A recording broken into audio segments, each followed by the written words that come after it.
की आपण घेतोय ती पहिली दुसरी तिसरी मुलाखत असेल. दरम्यान सपाटाच लागला, मीडियावाले मागेच लागले तुमच्या. आम्ही रोज बघतोय, तरी भीती वाटत होती. एक भीती ही होती की मुलाखत होईल की नाही, म्हणजे कारण 2 महिने झाले अजून बदली नाही झाली तुमची. मला वाटलं आधीच होईल बदली, आपले प्रश्न गेले बोंबलत. पण तसं झालं नाही. म्हणजे तुम्हाला असं खूप काळ एका पदावर कंटाळा येत नाही का, तर लवकर लवकर बदलीची सवय झाल्यामुळे? मला फक्त फार गंभीरपणे, म्हणजे एवढे फॉलोअर्स, एवढे प्रेम करणारे लोक आहेत, पण या सगळ्यांच्या मनात खूपदा असा प्रश्न येतो की मी का तुकाराम मुंडेंना फॉलो करायचं? 25 बदल्यांसाठी? टॉर्चरसाठी? त्रासासाठी? मग का लोकांनी फॉलो करायचं? तुमचं काय म्हणणं आहे म्हणजे एवढा त्रास असताना? थँक्यू. मला कोणी फॉलो करावं असं मला वाटत नाही. मला असं वाटतं की प्रत्येकाने स्वतःच्या कॉन्शियसला फॉलो करावं.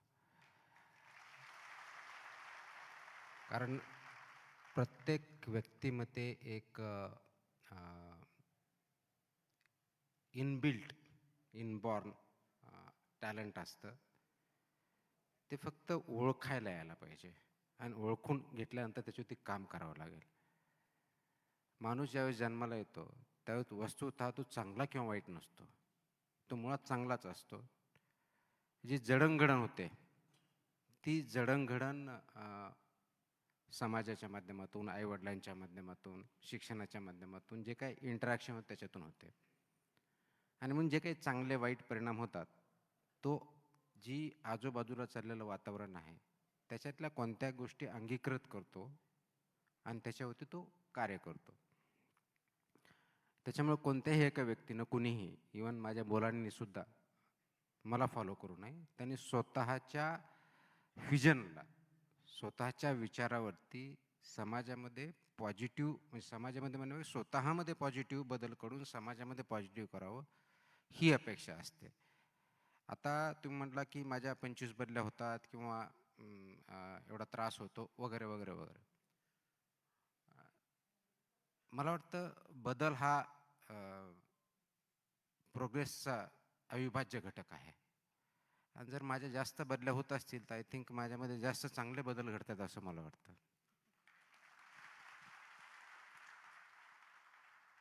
बदल फक्त नोकऱ्यांपुरता असू द्या. म्हणजे तरुणांना सांगतोय. पण आता मी बीडचा आहे, त्यामुळे पहिल्यांदा बीडबद्दल मला असं वाटतं विचारलं पाहिजे. मी या निमित्ताने मुख्यमंत्र्यांना विनंती करतो की काही होऊ द्या, 1 वर्ष मुंडे साहेबांना बीडला पाठवा, फार गरजेचं आहे. तुम्ही बीडमध्ये शिकलात, बीडमधून बीडच्या एका छोट्या गावात शिकलात. तुम्हाला बीडची सगळ्यात आवडणारी गोष्ट कुठली आणि न आवडणारी गोष्ट कुठली? वास्तविक पाहता मी बीडमध्ये कधी शिकलो नाही. मी ताडसोन्नामध्ये शिकलो आणि ताडसोन्यावरून तत्कालीन औरंगाबादला मी गेलो. म्हणजे बीडचा माझा वास्तव्य अजूनही, म्हणजे तेव्हा गावातून बस स्टँड आणि बस स्टँडहून तत्कालीन औरंगाबाद यामध्ये होतं. आत्ता गेल्यानंतर, बीडला गेल्यानंतर गेस्ट हाऊस आणि गेस्ट हाऊसहून ताडसोन्ना, जनरली असं होतं. बीडची सर्वात मोठी आवडणारी जी गोष्ट आहे ती मला वाटतं की तिथल्या नागरिकांमध्ये, बीडकरांमध्ये अफाट कष्ट करण्याची जी तयारी आहे ती सर्वात चांगली गोष्ट वाटते मला. आणि वाईट गोष्टी त्याच्या कमी आहेत, पण तिथं असं म्हटलं जातं की संधी जी आहेत त्या कमी आहेत. कारण तिथे इंडस्ट्रियलायझेशन नाही, इरिगेशन तेवढं नाही आहे. त्याच्यामुळं संधी ती कमतरता ही तिथली लिमिटेशन आहे असं मला वाटतं. पुण्यावर पण येणार आहे. पुण्यातली सगळ्यात गमतीशीर गोष्ट तुमच्या बाबतीत ही आहे की जेव्हा शिकायला इथे आले, MA ला इथे आले, तेव्हा पहिली रिजेक्शन तुमच्या आयुष्यातलं असेल मला वाटतं की हॉस्टेलमध्ये ॲडमिशन नाही मिळालं तुम्हाला. या या पुण्यात शहरात विद्यापीठाच्या हॉस्टेलमध्ये ॲडमिशन नाही मिळालं. या शहराने रिजेक्शन दिलेलं आहे त्यांना. एक पहिलं रिजेक्शन पुण्यात आपल्याला खूप वेळा मिळतंच, पुण्याचं ते वैशिष्ट्य आहे. पण आणि ते मजा पण येते जरा. तर ते रिजेक्शन आणि त्यानंतर सततचं स्वागत, त्यानंतर पुण्यात आज एवढं प्रेम, हा काय वाटतं पुण्याबद्दल तिथपासून, की एक स्पेशल तुमचं काय म्हणणं आहे पुण्याबद्दल? म्हणजे तेव्हाचं पुणे की आत्ताचं पुणे? नाही, जे पुणे आवडत असेल त्याबद्दल. नाही, आपण जो पहिला प्रसंग सांगितला की मला इथं हॉस्टेल भेटलं नव्हतं. BA झाल्यानंतर MAला ॲडमिशन घेण्यासाठी मी तर आलो होतो. अ, बसने आलो होतो. आपली लालपरी जी बस असते महामंडळाची, त्याच्या अगोदर मी पुण्याला कधी आलेलो नव्हतो. शिवाजीनगर बस स्टँडला उतरल्यानंतर तिथून विद्यापीठात जायचं होतं. तर पायी गेलो होतो, कारण एकतर माहीत नव्हतं किती दूर आहे, विचारून गेलो होतो. आणि आय थिंक मी पॉलिटिक्स विभागामध्ये, राज्यशास्त्राच्या विभागामध्ये ॲडमिशन मला MAसाठी घ्यायचं होतं, त्यासाठी आलो होतो. अर्ज घेतला, अर्ज भरला, मार्कशीट दाखवले. तिथं विभागामध्ये ऑफकोर्स ॲडमिनिस्ट्रेटिव्ह जो स्टाफ होता, त्यांच्याकडे अर्ज दिला. त्याच्यानं सांगितलं की तुम्हाला ॲडमिशन तर भेटेल, पण हॉस्टेल काय भेटणार नाही. म्हणलं हॉस्टेल भेटणार नाही तर मी दुसरीकडे राहू शकत नाही. आणि इथं किती हॉस्टेल, 4-5 हॉस्टेल काहीतरी सांगितले होते, पण ते ऑलरेडी तिथं बुक झालेलं असं सांगितलेलं होतं. आता मला माहीत नव्हतं बुक झालं नाही झालं. तुम्ही असं करा म्हणे, तुम्ही SP कॉलेजला प्रयत्न करा. म्हणून मी तिथून SP कॉलेजला गेलो. SP कॉलेजलाही ॲडमिशनचा तसा प्रॉब्लेम, मार्क्स BAला चांगले होते. ते झाल्यानंतरही हॉस्टेलचा प्रश्न होताच. आणि मग संध्याकाळच्या बसनी वापस जायचं ठरवलं. सकाळी आलो, ह्या दोन्ही ठिकाणी गेलो आणि वापस जायचं. म्हणजे माझा पुण्याचा प्रवास पहिला जो होता, बस स्टँडला उतरणे, विद्यापीठात जाणे, तिथून SP कॉलेजला जाणे आणि SP कॉलेजहून परत बस स्टँडला जाणे, हा माझा पुण्यातला पहिला प्रवास होता. आणि तिथून वापस गेलो. त्याच्यानंतर ॲडमिशन झालं किंवा नाही झालं, हॉस्टेल भेटलं किंवा नाही भेटलं, हेही आम्हाला माहीत नाही. नंतर मी विचार पण केला नाही त्याच्यावरती. आणि नंतर मी डॉक्टर बाबासाहेब आंबेडकर मराठवाडा विद्यापीठात ॲडमिशन घेतलं आणि तिथंच UPSC करता करता MA पण केलं. दुसरी गोष्ट एक सांगायला आवडेल की हा मी प्रश्न विचारला का त्यावेळेस, खरोखर किती हॉस्टेल होते, ॲडमिशन किती झाले, का भेटणार नाही, याच्यातला एकही प्रश्न मी विचारला कोणाला. मला वाटतं त्यावेळेस एक दुसरं द्वंद्व माझ्या मनात चालू होतं. ते कदाचित काही मुलांच्या बाबतीत घडतं, माझ्या बाबतीत घडलं होतं. ते यासाठी घडलं होतं की BA होईपर्यंत घराच्या बाहेर मी कधी पडलेलो नव्हतो. इन द सेन्स की गावातून गेलो होतो, पण औरंगाबादला भावाबरोबर राहत होतो. त्याच्यामुळे कुटुंबाव्यतिरिक्त, म्हणजे कुटुंबातला कोणतरी एक व्यक्ती आहे, याच्या व्यतिरिक्त मी इंडिपेंडेंटली कुठंच राहिलो नव्हतो. ती एक अनामिक भीती होती. मी राहणार कसा? म्हणजे BA झाल्यानंतर, म्हणजे मी 10वी 11वी 12वीची गोष्ट करत नाही, BA झाल्यानंतर ही अनामिक भीती, मी राहणार कसा? घरापासून दूर राहायचं आणि काय फरक पडतो मग? तसंही हॉस्टेल भेटत नाही. तसा वापस गेलो होतो. आणि मग त्यानंतर UPSCची तयारी केली. UPSCची तयारी करताना काही काळ मी जयकर लायब्ररीत सुद्धा अभ्यास केला. आणि जयकर लायब्ररीत अभ्यास करताना परत जसं SIACला जिथं मी अभ्यास करायचो, तर 12 महिने तिथं राहणं शक्य नव्हतं. ज्यावेळेस प्रिलिम्स मेन्स असायचे त्या काळात, पण उर्वरित काळ कुठेतरी अभ्यास करायचा असतो. त्यावेळेस माझा एक मित्र पुणे विद्यापीठामध्ये MA करत होता राज्यशास्त्रामध्ये. त्याच्या रूमवरती पॅरासाईट म्हणून राहायचो. आता ते हॉस्टेल नंबर मला आठवत नाही, पहिलं 2 नंबर का 1 नंबर होतं, नंतर 4 नंबर असं काहीतरी होतं. त्याच्यामध्ये शेअरिंग बेसिसवरती 1 किंवा 2 नंबरला रूम भेटायच्या आणि 4 नंबरला इंडिपेंडंट असं काहीतरी प्रकार होता. तिथे गेल्यानंतर एक 2-4 दिवस झालं बघतो, तर तिथं ढेकणं एवढे होते की ते झोपच यायची नाही. मी माझ्या मित्राला म्हणून, तू अगोदर जर सांगितलं असतं ढेकणं असतं तर आलोच नसतो, एवढे ढेकणं तर कधी मला चावलेले नाही आहेत म्हटलं. आणि जयकरमध्ये मग काही काळ नंतरच्या काळामध्ये MPSC करताना अगदी आपली फर्ग्युसन कॉलेजच्या रोडला जी रानडे लायब्ररी आहे, तिथं पण कधी काळ अभ्यास केलेला मी. तर हा जो कार्यकाळ होता, तर तो हा एक होता की ज्या काळामध्ये माझी ओळख पुण्याशी झाली, पुण्यामध्ये काही काळासाठी राहिलो. अम, त्याच्यानंतर पुणे विद्यापीठामध्ये आता FD आहे म्हणून सांगायला हरकत नाही. तिथं चायनीज गाड्या भेटायच्या असायच्या पाषाण रोडला. पाषाण रोडलाच ना बहुतेक, किंवा बापट रोडला, दोन्हीपैकी पाषाण रोडच्या बाजूनं. येस येस तिथे. Yes yes. मी असा आता विचार केला जाऊन बघाव्यात का जरा तिथे.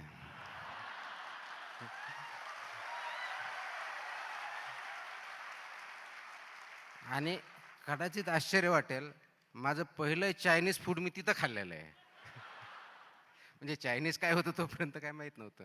काय चायनाच्या बाबतीत मी इंडिया चायना वॉर, इंटरनॅशनल रिलेशन्सची अभ्यास केला होता. चायनीज फूड त्याच्यामध्ये कधी अभ्यास नव्हता केलेला. पण आत्ता खूप डिमांड आहे चायनीज. म्हणजे गेल्या काही 2 महिन्यात ज्या काही कारवाया झाल्या त्याच्यानंतर चायनाकडे थोडं लक्ष द्या म्हणत आहेत. तर ते थोडं चायनीज फूडकडे आता पुढं लक्ष द्यायचं आहे. वा.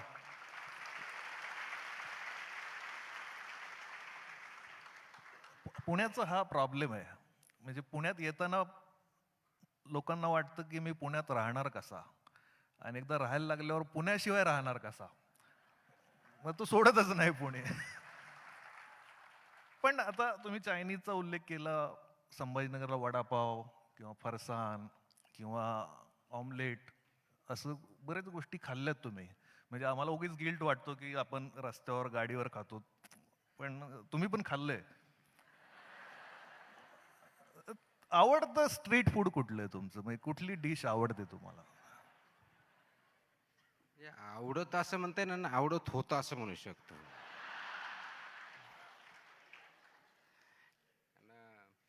काय असतं बऱ्याच वेळेस कंडिशनमध्ये काही गोष्टी आवडून घ्याव्या लागतात. तुम्ही आमलेट पाव ज्याचा उल्लेख केला, ज्यावेळेस माझे मोठे बंधू इथं आहेत त्यांनी मला 10वीच्या वर्गात असताना औरंगाबादला आणलं. त्यावेळेस पुस्तकामध्ये लिहिलं बऱ्यापैकी हालाकीची परिस्थिती होती. तर स्टार्टिंगला आम्हाला काही ज्याला आपण प्रॉपर जेवण ज्याला म्हणू किंवा मेस हा काय प्रकार नव्हता. कारण घरून आणल्यामुळं त्याचे क्लासेस, त्याचं स्वतःचं, माझा खर्च. मग त्यावेळेस अशी व्यवस्था करण्यात आली होती की तिथं जो बऱ्याच ठिकाणी रस्त्यावरती ऑमलेट पाव असतं, जे संभाजीनगरचे आहेत सध्या त्यांना कदाचित माहीत असेल. तिथं Apsara talkies, Amba talkies, Anjali talkies हा रोड आहे आणि त्याच्यासमोर संध्याकाळच्या वेळेस हे भेळ, वडापाव, वडापाव नाही तर आय थिंक भेळ आणि आमलेट ह्या गाड्या लागायच्या. आता त्याच्या अगोदर आमलेट काय प्रकार मला माहीत नव्हता, कारण गावाकडे आमलेट बनवलेलं नव्हतं कधी. तर मग तिथं खाल्ल्यानंतर भाऊने त्या वडापाववाल्याला सांगितलं की हा ज्या ज्या दिवशी येईल त्या दिवशी येत जा, उधारी झाली की मी देत जाईल. मग बरेच वेळेस असं व्हायचं की संध्याकाळचं जेवण नसायचं ते तिथं जाऊन ते खायचं. ते स्टार्टिंगला काही कळायचं नाही की किती चांगलं आहे वगैरे. त्याची एवढी सवय होऊन गेली की नंतर त्याशिवाय दुसरं काही खाऊच वाटायचं नाही. तसंच तिथलं फरसाण एक प्रकार होता आणि त्याकाळीच मला आठवतं एक फरसाण आणि केळी हा एक आमचा स्टेपल डाएट होता. जसं आता आपण भाजी पोळी खातो तसं एक स्टेपल डाएट होतं, किंवा विद्यार्थ्यांसाठी डब्बा असतो कोणत्या तरी मेसमधला असतो. तसं आमचं ते स्टेपल डाएट होतं की शक्यतो रात्री फरसाण आणि केळी या पद्धतीनं. तर आत्ता जर मी ते खाण्याचा प्रयत्न केला तर मला वाटतं 2 तासामध्ये मी बोलू पण शकणार नाही अशी परिस्थिती होईल. म्हणजे घसा एकदम पॅक होईल. त्यावेळेस ती इम्युनिटी होती. आणि मग आता विचार करतो की ते तेल कसं वापरत होते. ते मी कसं खाल्लं असेल आणि आत्ता तिथं गेलं तर नेमकं काय होईल.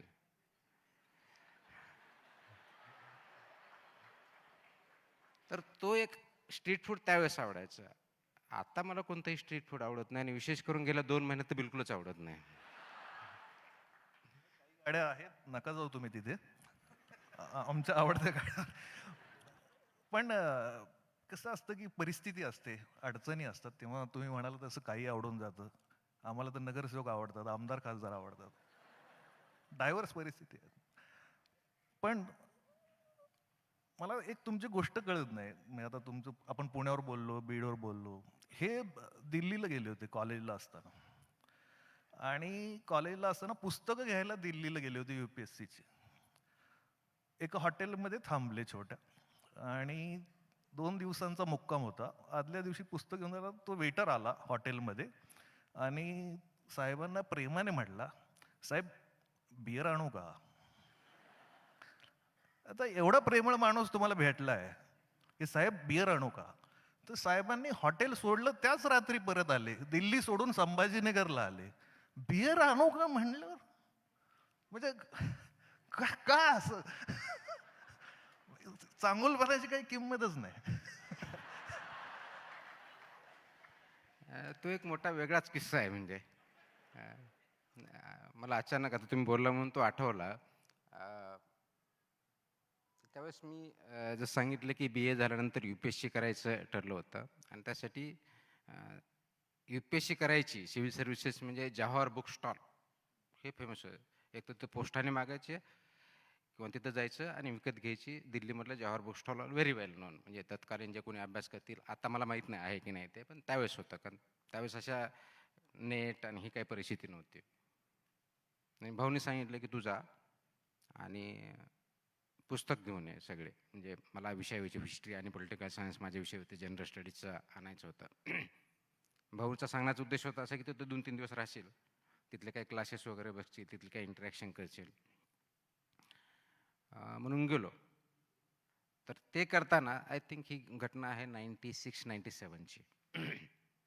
ते करताना प्रथम रेल्वेमध्ये बसण्याचा प्रसंग तो 96-97ला औरंगाबादहून मनमाडला आणि मनमाडहून दिल्लीला असा तो प्रवास होता. तोपर्यंत मला ते रेल्वे स्टेशनला मी कधी गेलेलो नव्हतो. अगोदर फक्त एवढंच माहिती आहे की बीडहून औरंगाबाद जाताना जे रूट जातो त्याच्यावर बस थांबली आणि रेल्वे जर गेली समोर तर तेवढी रेल्वे बघितलेली. त्याच्यामुळे ते बोगी नंबर कसा वाचायचा, तो बोगी काय हे पण आयडिया नव्हती. गेलो, तिथून गेल्यानंतर मनमाडहून तिथं पोहोचलो. तिथं सर्वसाधारणपणे आय थिंक दुपारच्या आसपास पोहोचलो असेल. आणि मग तिथं पहाडगंज म्हणून एरिया आहे, अगदी रेल्वे स्टेशनच्या बाजूलाच आहे. तिथं वॉकिंगवर गेल्यानंतर फ्रेश होण्यासाठी गेलो. फ्रेश होण्यासाठी गेल्यानंतर गेलो, मला पटकन जायचं होतं. आंघोळ केली आणि जवाहर बुक डेपोला गेलो. जवाहर बुक डेपोन घेतले, इंटरॅक्शन केली. JNUमध्ये गेलो नाही, जायचं होतं. वापस आलो, संध्याकाळ झाली तर सर 5च्या आसपास झाले असेल. तो वेटर आला, तर तो आल्यानंतर तुम्ही जसं म्हणलं की बिअर लावू क्या. आता बिअर लावू क्या म्हटल्यानंतर मला असा संताप आला की याला काय वाटलं मी दारू पितो असं होतं का. आता मला त्यावेळेस बिअर दारू हा काय प्रकार माहीत नव्हता. म्हणजे दारू पितात तेवढं, दारूमध्ये प्रकार असतात हे मला माहीत नाही. बिअर आहे का आणखी काय आहे काय माहीत नव्हतं, म्हणजे अजूनही माहीत नाहीत. मला एवढा राग आला. आणि सर्वसाधारणपणे मराठवाड्यातले जे जिल्हे आहेत तिथल्या लोकांना हिंदी बोलता येतं, कारण निजामच्या काळामध्ये असल्यामुळे ती एक सवय आहे, जनरली हिंदी बोलतात. मग ते मी रागात त्याला विचारलं होतं, क्या समझा अपने आप को आपने, मुझे बियर पूछते हो. ऐसा क्या हुआ, तो बियर ही तो पूछ रहा हूँ, दुसरा क्या कर रहा हूँ. आणि ॲक्च्युली त्या दिवशी माझं तिथलं हॉटेलचं बुकिंग होतं, राहायचं होतं आणि दुसऱ्या दिवशी JNUला जायचं होतं आणि इंटरॅक्शन करायची होती मुलांबरोबर किंवा इथं काय करायचं होतं. मैं तुम्हारे यहाँ नहीं रहूँगा, बॅग पॅक केली, लगेच रेल्वे स्टेशनला निघालो. इथं कसं काय बियर कसं काय पाळू शकतात मला.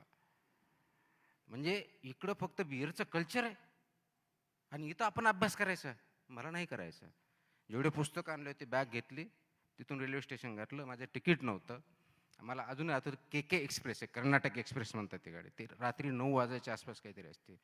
ते तिकीट काढलं, रिझर्वेशन भेटण्याचं काही कारण होतं. KK एक्सप्रेस त्यावेळेस नेहमीच फुल असायची, अजूनही कदाचित शेवटच्या मोमेंटला तिकीट भेटण्याचं कारण नाही.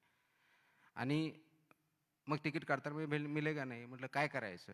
तर तुम्हाला तिकीट जो आहे तो तिथं पेमेंट करून देईल रिझर्व करून. म्हटलं ठीक आहे. ते काय भेटलं नाही. जनरल डब्यात, you will not believe, general डब्यात टॉयलेटच्या समोर दिल्लीपासून आय थिंक भुसावळपर्यंत तसंच आलो. भुसावळला उतरून बस पकडली, जळगावला गेलो, जळगाववरून औरंगाबादला आलो, पण मी तिथं काही थांबलो नाही. हा माझा पहिला दिल्लीतला अनुभव आणि त्या बिअरचा अनुभव. सर, प्रश्न बिअरचाच निघालाय. वातावरणही चिल्ड आहे. तर सेवन करण्यामध्ये दारू पण येते. तुम्ही सगळ्या कारवाया खाण्यावरच करणार आहेत का?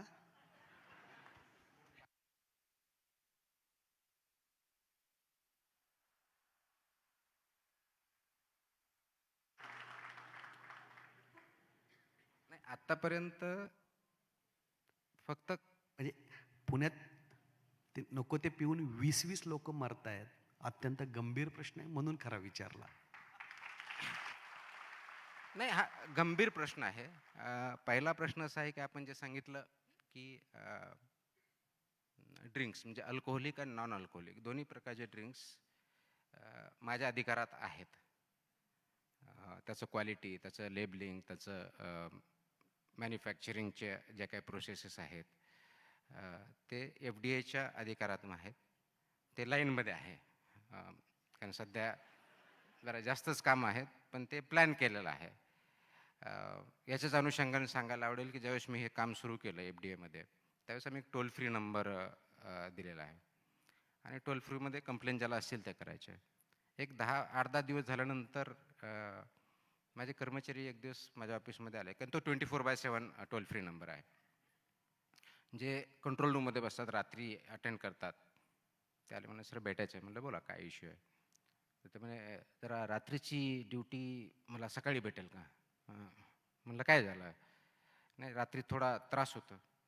म्हणलं उलट कमी कॉल येत असतील, इथं पण दिवसभर जसे मान तसे पण नसतील. नाही तसं नाही. म्हणजे काय इश्यू? म्हणजे विचित्र कॉल येतात. म्हणलं विचित्र कॉल म्हणजे नेमकं काय होतं? काय म्हणजे सर्वसाधारणपणे 11-12च्या दरम्यान, 1च्या दरम्यान फोन कॉल येतात आणि म्हणतात तुकाराम मुंढे साहेबांचा नंबर द्या, आम्हाला त्यांच्याशी बोलायचं आहे. ते सांगतात नंबर तर आमच्याकडे नाही आहे आणि तुमची काय कंप्लेंट असेल सांगा, आम्ही तशी त्याप्रमाणे नोट डाऊन करतो, कारवाई करतो. ते 1-2 वेळेस सांगतो, ते काय ऐकत नाही. मग शेवटला म्हणतात तुमची टीम पाठवा इथं. म्हणजे कुठे पाठवायची? म्हणजे मी सध्या ड्रिंक घेतोय, ड्रिंकची टेस्ट बरोबर नाही आहे. आणि हे लिटरली घडलेलं आहे. म्हणजे याच्यात काही अतिशयोक्ती नाही, लिटरली घडलेलं आहे. आता ड्रिंकच्या टेस्ट कमी जास्त होतात हे काही मला माहीत असण्याचं कारण नाही, काय मी कधी ड्रिंक घेतलेलं नाही आहे. परंतु तो इश्यू आहे. म्हणजे ड्रिंकमध्ये सुद्धा अडल्चरेशन असतं, सबस्टँडर्ड असतं, भेसळ असते, हे त्याच्यामध्ये आहे. आपण ज्या ट्रॅजेडीचा उल्लेख केला, त्या ट्रॅजेडीमध्ये बेसिकली ज्याला गावठी दारू जे काय म्हणतात, तर त्याच्यामध्ये केमिकल्स मिक्स करून अशा प्रकारच्या घटना घडतात आणि त्याच्यामुळे अनफॉर्च्युनेटली खूप मोठे चुकीच्या घटना घडलेल्या आहेत. इथली ज्यावेळेस घटना घडली त्यावेळेस मला टेक्स्ट आला, व्हॉट्सअप किंवा मेसेज आला. इमिजिएटली त्यावेळेस माझ्या अधिकाऱ्यांना सांगितले चेक करा पुण्यामध्ये जी घटना घडली तिथलं काही केमिकल यूज केलं आहे का आणि कुठलं केलं आहे. माहिती पडल्यानंतर केमिकल यूज केलं असं प्रायमरी रिपोर्ट होता. केमिकल इंडस्ट्री जी आहेत मिथिल बेसिकली ती माझ्या कंट्रोलमध्ये, म्हणजे असे जे 7 प्रकारच्या एक केमिकल आहेत जे की पॉयझनस सबस्टन्शियस म्हणतात त्याला, ते माझ्या कंट्रोलमध्ये आहेत आणि ते कंट्रोलमध्ये असल्यामुळे त्याची माहिती घेतली. ती नवी मुंबईत दिसलं, त्याचं गोडाऊन आय थिंक भिवंडीला भेटलं. इमिजिएटली त्याच रात्री आम्ही इन्स्पेक्शन केलं, सील केलं, FIR केला आणि पुढची कारवाई केली. त्याच्यानंतर आता मग सगळ्या जेवढ्या आपल्या महाराष्ट्रातल्या जवळजवळ 800-900च्या आसपास अशा इंडस्ट्री आहे की त्यांचं आमचं लायसन्स आहे, त्याचं इन्स्पेक्शन केलं, बरेच त्याचे सस्पेंड केले. आता त्याची पुढची कारवाई चालू आहे. आम्ही ऑटोमेशन पण करणार आहोत.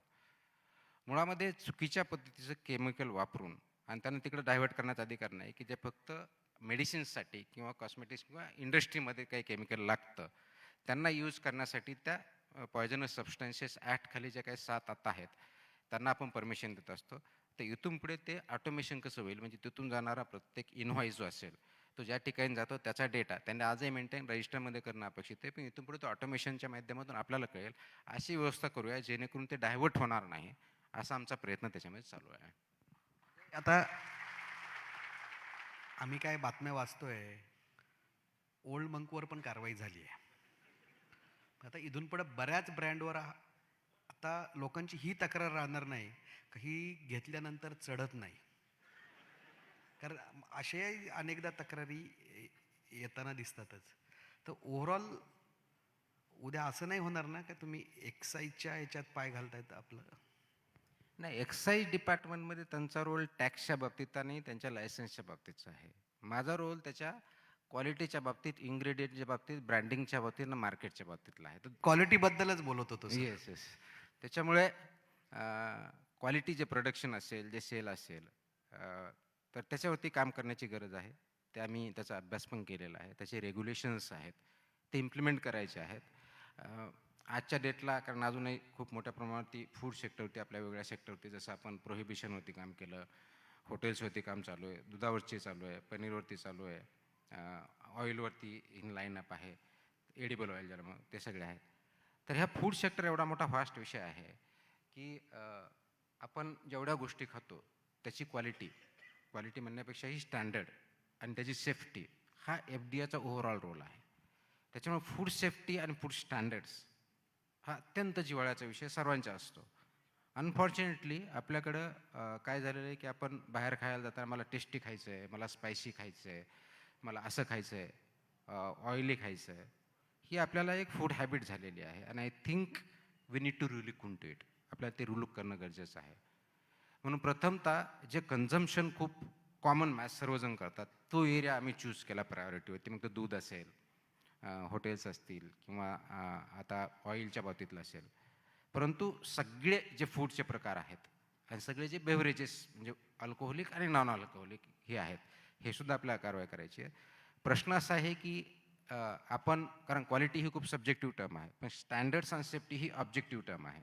आणि स्टँडर्ड्सप्रमाणे फूड असावं, जे काही स्टँडर्ड डिसाइडेड आहे ते स्टँडर्ड डिसाईड करण्याची एक पद्धत आहे. सायंटिफिक कमिटी असतात नॅशनल लेवलला, food safety and standards authority of India ज्याला म्हणतो, तिथं ते ठरवले जातात आणि मग त्याचे नियम बनतात की हे पदार्थ असे जे कोणत्या स्टँडर्डचे असतील. ही पद्धत आपल्याकडे 2011च्या पूर्वी नव्हती. कारण 2011 पर्यंत prevention of food adulteration act होता, म्हणजे ज्याला भेसळ प्रतिबंधित कायदा असं म्हणू, 1954चा, आणि ते 1955चे रूल होते, त्यानुसार आपण चालवत होतो. 2006ला हा नवीन कायदा पास झाला, 2011 पासून त्याचं इम्प्लिमेंटेशन सुरू झालं. आणि म्हणून हा पूर्णपणे ट्रान्सफॉर्मेटिव्ह ॲक्ट 360 डिग्रीचा चेंज 2011 पासून आला. कारण फक्त भेसळ थांबवणे आणि आत्ता फूड प्रत्येक आयटम हा स्टँडर्ड आहे आणि सेफ आहे याप्रमाणे बनवणे आणि त्याप्रमाणे सर्व करणे, हा जो भाग आहे यासाठी वेळ लागतोय. तो ऑब्व्हियसली याच्यामध्ये फूड बिझनेस ऑपरेटर जे आहेत, धंदा करणारे व्यावसायिक आहेत, यांना चेंज करावं लागेल. ॲज अ फूड रेग्युलेटर आमची जी FDA म्हणून काम करतो त्यांनाही त्याच्यामध्ये चेंज व्हावं लागेल. आणि सर्वात महत्त्वाचं म्हणजे ज्यांच्यासाठी हे फूड चाललेलं आहे, हे जे नागरिक आहे, जे कंझ्युमर्स आहेत, यांनी सुद्धा त्या बाबतीत अवेअर होणं, सजग राहणं आणि क्वेश्चन करणं, या तिन्ही फ्रंटवरती काम करावं लागेल. त्याच वेळेस आपली जी इकोसिस्टम आहे ती व्यवस्थित काम करेल. आपण जर बघितलं असेल तर डिजीज बर्डन एक प्रकार असतो, ज्याला आपण टर्म आहे. 1947 म्हणजे इंडिपेंडन्सच्या आसपास भारतामध्ये कम्युनिकेबल डिजीजचं प्रमाण जवळजवळ 70% आसपास होतं. म्हणजे ज्याच्यावरती ट्रीटमेंट करावं लागते औषधाच्या आधारे. कारण तुम्हाला बॅक्टेरियल इन्फेक्शन झालं, व्हायरल झालं, त्याच्यामधून तुम्हाला औषध देऊन बरं होतं. आजची जर परिस्थिती बघितली आपण भारताची, तर नॉन कम्युनिकेबल डिजीजचं प्रमाण 65-70% दरम्यान गेलं आहे. म्हणजे रेशो रिव्हर्स झालेला आहे. आता हे नॉन कम्युनिकेबल डिजीजेस काय आहेत? तर नॉन कम्युनिकेबल डिजीज म्हणतो आपण अगदी BP पासून तुमचं शुगर असेल, ओबेसिटी असेल, कार्डियाक अरेस्ट असेल, हे सगळे जे प्रकार आहेत हे नॉन कम्युनिकेबल डिजीज म्हणतात. आणि हे होण्यापाठीमागचं एक मेजर कारण आपण ज्या प्रकारचं अन्न खातो हे आहे. ज्या प्रकारचं अन्न खातो, म्हणजे आपण शुगर, ज्याला HFSS म्हणतो, हाय फॅट सॉल्टी शुगर, हे जे प्रॉडक्ट खाल्ले तर त्याचे परिणाम आपल्या बॉडीवरती, माइंडवरती, इंटेलेक्च्युअलवरती होतात. आणि सायंटिफिकली प्रूव्ह झालेलं आहे, मेडिकली प्रूव्ह झालेलं आहे. तर आपल्या जे फूड हॅबिट आहे याच्यावरती विचार करण्याची गरज आहे. आणि त्या अनुषंगाने हे स्टँडर्ड्स इम्प्लिमेंट करणं जास्त महत्त्वाचं आहे.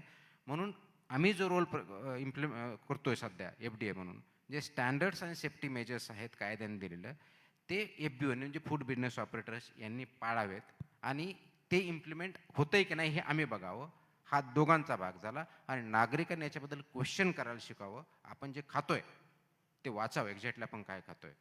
त्याच्यावरती लिहिलं आहे काय, फक्त एक्सपायरी डेट आहे, फक्त किंमत किती आहे एवढंच न बघता त्याचे इन्ग्रेडियंट जे आहेत, कॉन्स्टिट्युएंट जे आहेत, म्हणजे त्याच्यात शुगर किती आहे, त्याच्यात कार्बोहायड्रेट्स किती आहेत, न्यूट्रियंट्स किती आहेत, ॲडिटिव्स किती आहे. कारण वरती लिहिलं असतं काय XYZ की मँगो ज्यूस, आणि मँगो ज्यूसचं त्याच्यात ॲक्च्युअल प्रमाण 10% पण नसतं, शुगरचं प्रमाण जास्त असतं. तर हे जर वाचलं तर त्याचा परिणाम मग आपण ते घ्यायचं, सेवन करायचं की नाही करायचं हा निर्णय प्रत्येकाने घ्यायचा आहे. किंवा काही जे असतात याच्यामध्ये लिहिलं असतं की ॲडवायझरी असते, आणि ॲडवायझरी म्हटलं की 18 वर्षाच्या खालील मुलांना किंवा लॅक्टेटिंग वुमन किंवा प्रेग्नंट वुमन यांना ॲडवायजेबल नाही, तरी आपण ते पितो किंवा ते खातो. तर हे ज्या ॲडवायझरी आहेत त्या सायंटिफिक आहेत. याच्यात की मला आज वाटलं, आज रात्रीतून मला काहीतरी स्वप्न पडलं, उद्या सकाळी लावलं, असा काही प्रकार होत नाही. त्या सायंटिफिक कमिटीच्या आधारे विचारविनिमय करून त्याला काहीतरी सायन्स बेस्ड स्टँडर्ड्स फूडमध्ये आणलेले आहेत ते. तर हे जर केलं तरच आपल्या फूड हॅबिट्स चेंज करणं जे चेंज होतील त्या बेटरमेंटसाठी होतील. तर त्याच्यावरती काम करण्याची खूप गरज आहे असं मला वाटतं, आणि त्या अनुषंगाने आमचे पावलं चालू आहेत. सर, आता तुम्ही इतक्या रेड करताय, म्हणजे वेगवेगळे छापे पडतायत, हॉटेलवर पडतायत, कॅन्टीनवर पडतायत, हायकोर्टच्या कॅन्टीनवर पण छापा पडला. त्या हायकोर्टचा जो कॅन्टीन चालक आहे तो कधी असं म्हणाला नाही का, एखादा कॉक्रोच निघाला तर काय होतं त्याच्यात? त्या अन्नाच्या डिशमध्ये एखादा कॉक्रोच असेल तर काय होणार? काय चालेल, एखादा कॉक्रोच तर चालतोच ना. आय थिंक कॉक्रोच काय असतं आपल्याला पाठीमागच्या काही दिवसामध्ये कळलेलं आहे. त्यांना कळलंय.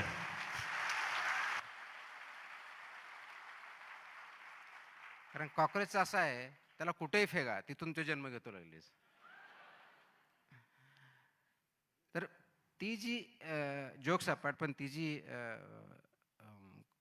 हायकोर्टाच्या कॅन्टीनवरती जे इन्स्पेक्शन झालं, it was as per the directives of the high court only. ही आदल्या दिवशी काही ते हिअरिंग झाली होती. त्या हिअरिंगमध्ये काहीतरी विषय आला की तुम्ही फक्त प्रायव्हेटवर करता का, government establishment, semi government establishment याच्यावर करता. आम्ही सांगितलं आम्ही सगळीकडेच करतो. मग आमची तपासली आहे का, तर ते म्हणले नाही आहे. तपासून घ्या. म्हणून आम्ही दुसऱ्या दिवशी जाऊन तपासले, एवढंच केलं बाकी काही नाही. एफडीएच्या कॅन्टीनची तपासणी झाली का?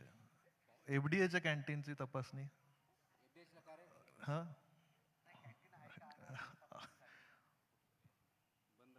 मूळ विषयावर बंद पडला. नाही, माझ्या कार्यालयात पण आहे, तिची पण तपासणी झालेली आहे. वा. अगोदर माझी स्वतःचीच केली आहे. नाही, तुम्ही एक सुरुवात तर एक तर त्यांना असं विचारलं की तुम्ही काय काय बदल, म्हणजे आम्ही काहीच विकत नाही, फक्त चहाच देतो फक्त म्हणून. मग त्याच्यामध्ये मला जरा साखरेचं प्रमाण कमी ठेवा, नाही ते HFSS प्रॉडक्ट व्हायचा तो, पण त्याच्यामुळे प्रॉब्लेम यायचे. सर, घरात वहिनींना कधी नोटीस दिली का हो, आजची भाजी अशी? घरात नोटीस आपली देण्याची एवढी अजून ताकद नाही, आपल्याला भेटत असत.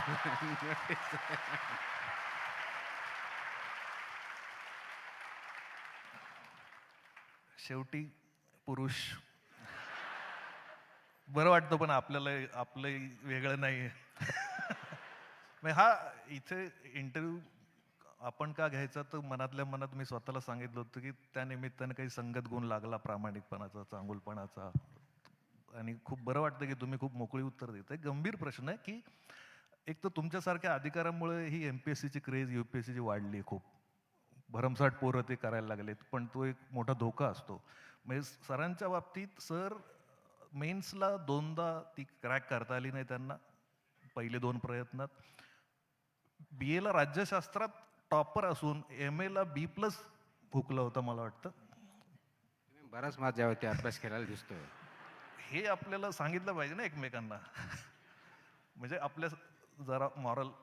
आणि हे होऊ नये, त्यांनी माघार घेतली नाही, कष्ट केले, अभ्यास केला आणि हे क्रॅक करून दाखवलं. पण आपल्याकडे मोटिवेशनल स्पीकर म्हणजे कचरा झालेला आहे. ते यशस्वी व्हा असं सतत सांगत राहतात, पण अपयश कसं पचवायचं हे तुमच्याकडून, की कारण तुम्ही ते बघितलेला आहे तो काळ. आपल्या पोरांना विश्वास दाखवला पाहिजे ना. मी आय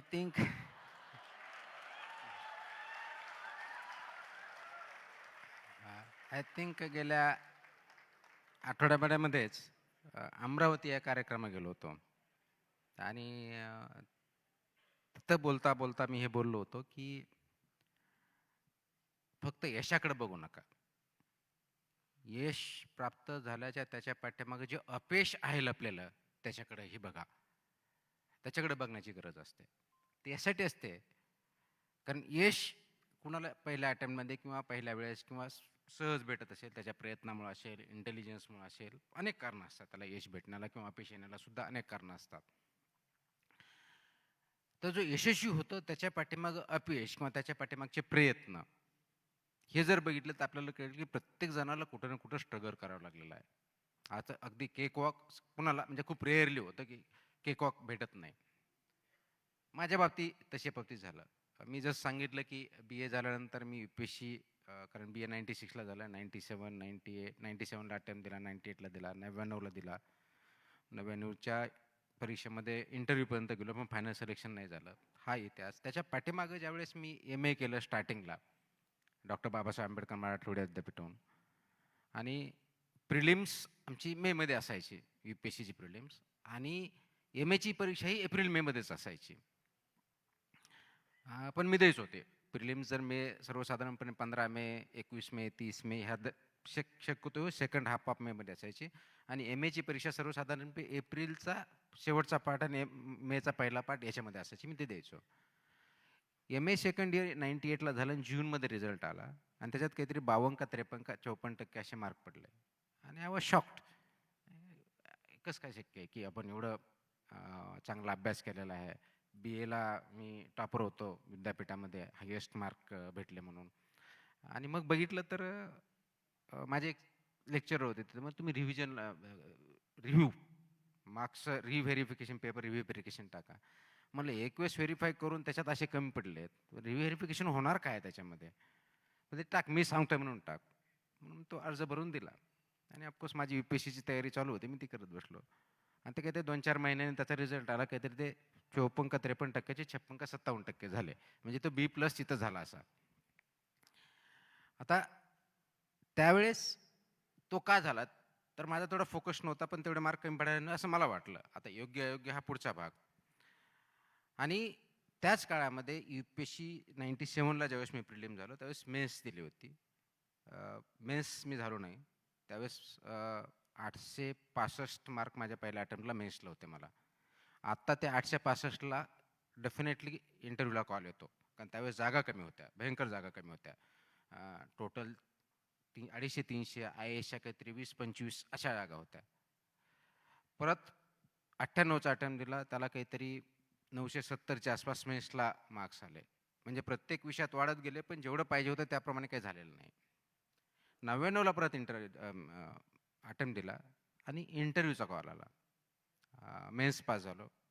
इंटरव्ह्यू झाला आय थिंक एप्रिलमध्ये आणि मेमध्ये त्यावेळेस हे ना आत्ताही UPSCची परीक्षा पुढची प्रिलिम्सच्या अगोदर फायनल रिझल्ट लागतो.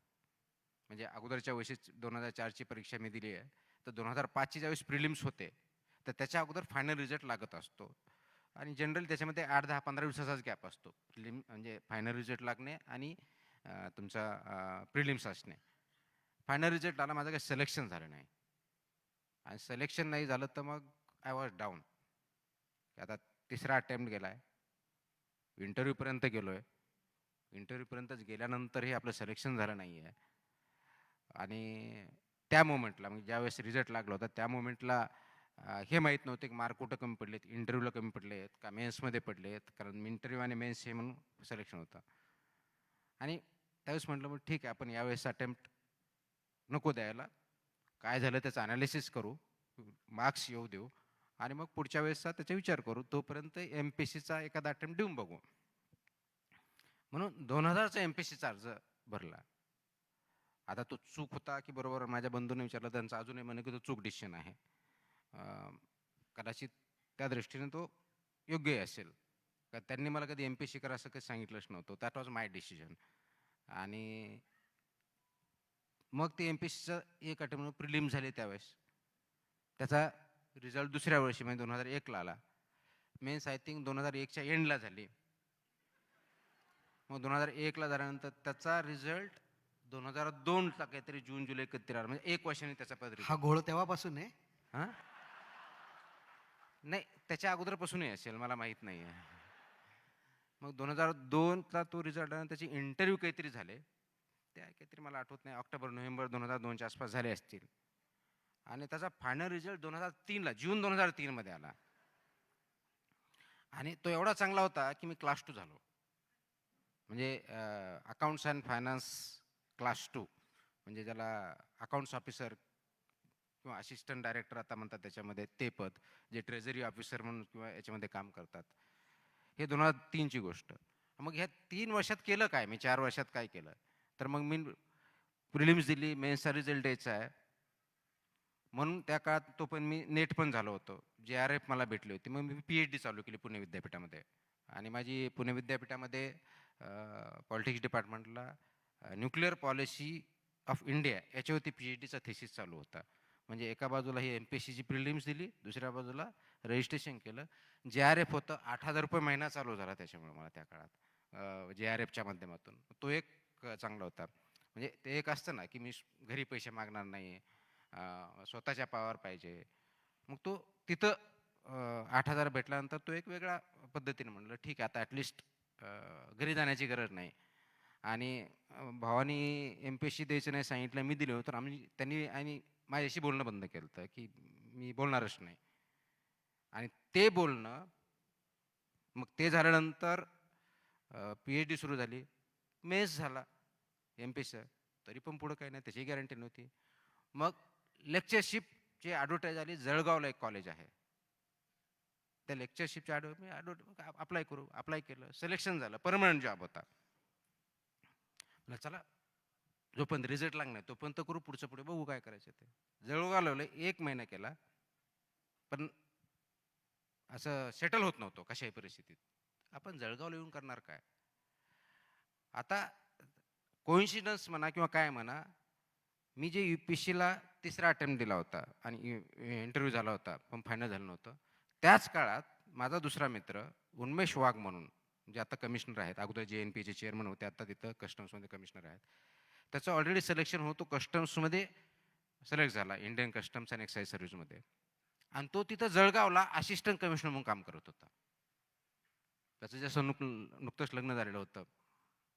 म्हणजे मी स्वप्न बघणार IASचे, बरोबर झालो, मी इंटरव्ह्यूला गेलो, माझं सिलेक्शन नाही झालं, त्याचं झालं, तो तिथं पोस्टिंग मिळाला आणि मी तिथं लेक्चर म्हणून काम करतोय.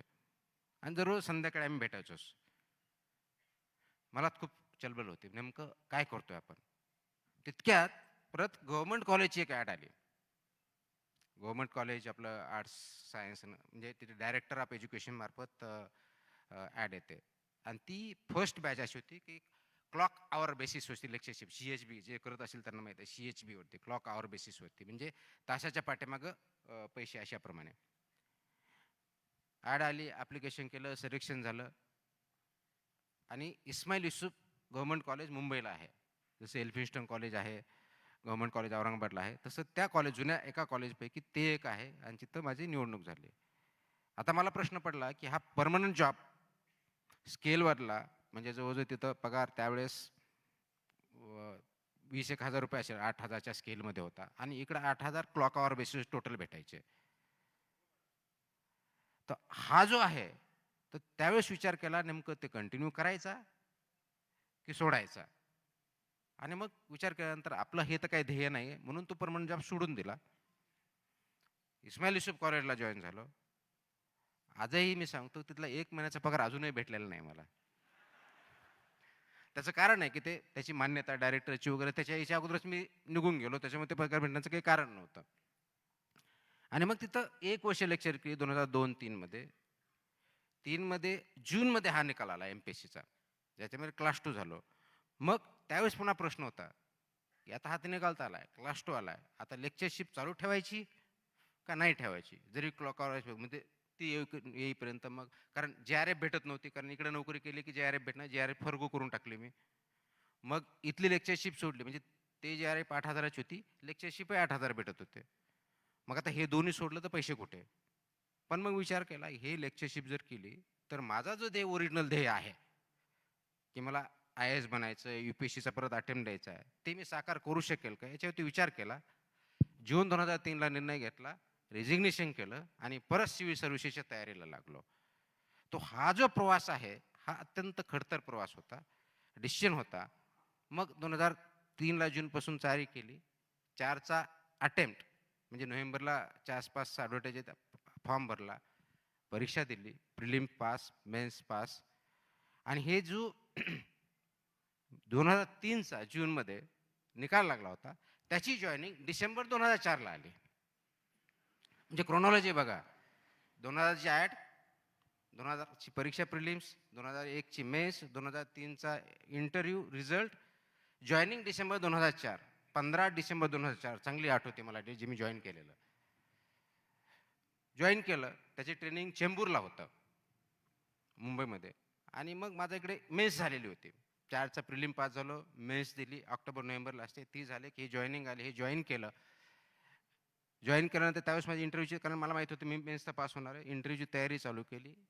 आणि तिथंच ट्रेनिंगला चालू असताना एप्रिलमध्ये का मार्चमध्ये तो रिझल्ट आला. मेन्स पास झालो, इंटरव्ह्यूला गेलो. By the time me interview देऊन आलो तर माझी ट्रेनिंग यशदामध्ये होती, त्या ट्रेनिंगचा पार्ट म्हणून. तिथं जॉईनिंग होतो.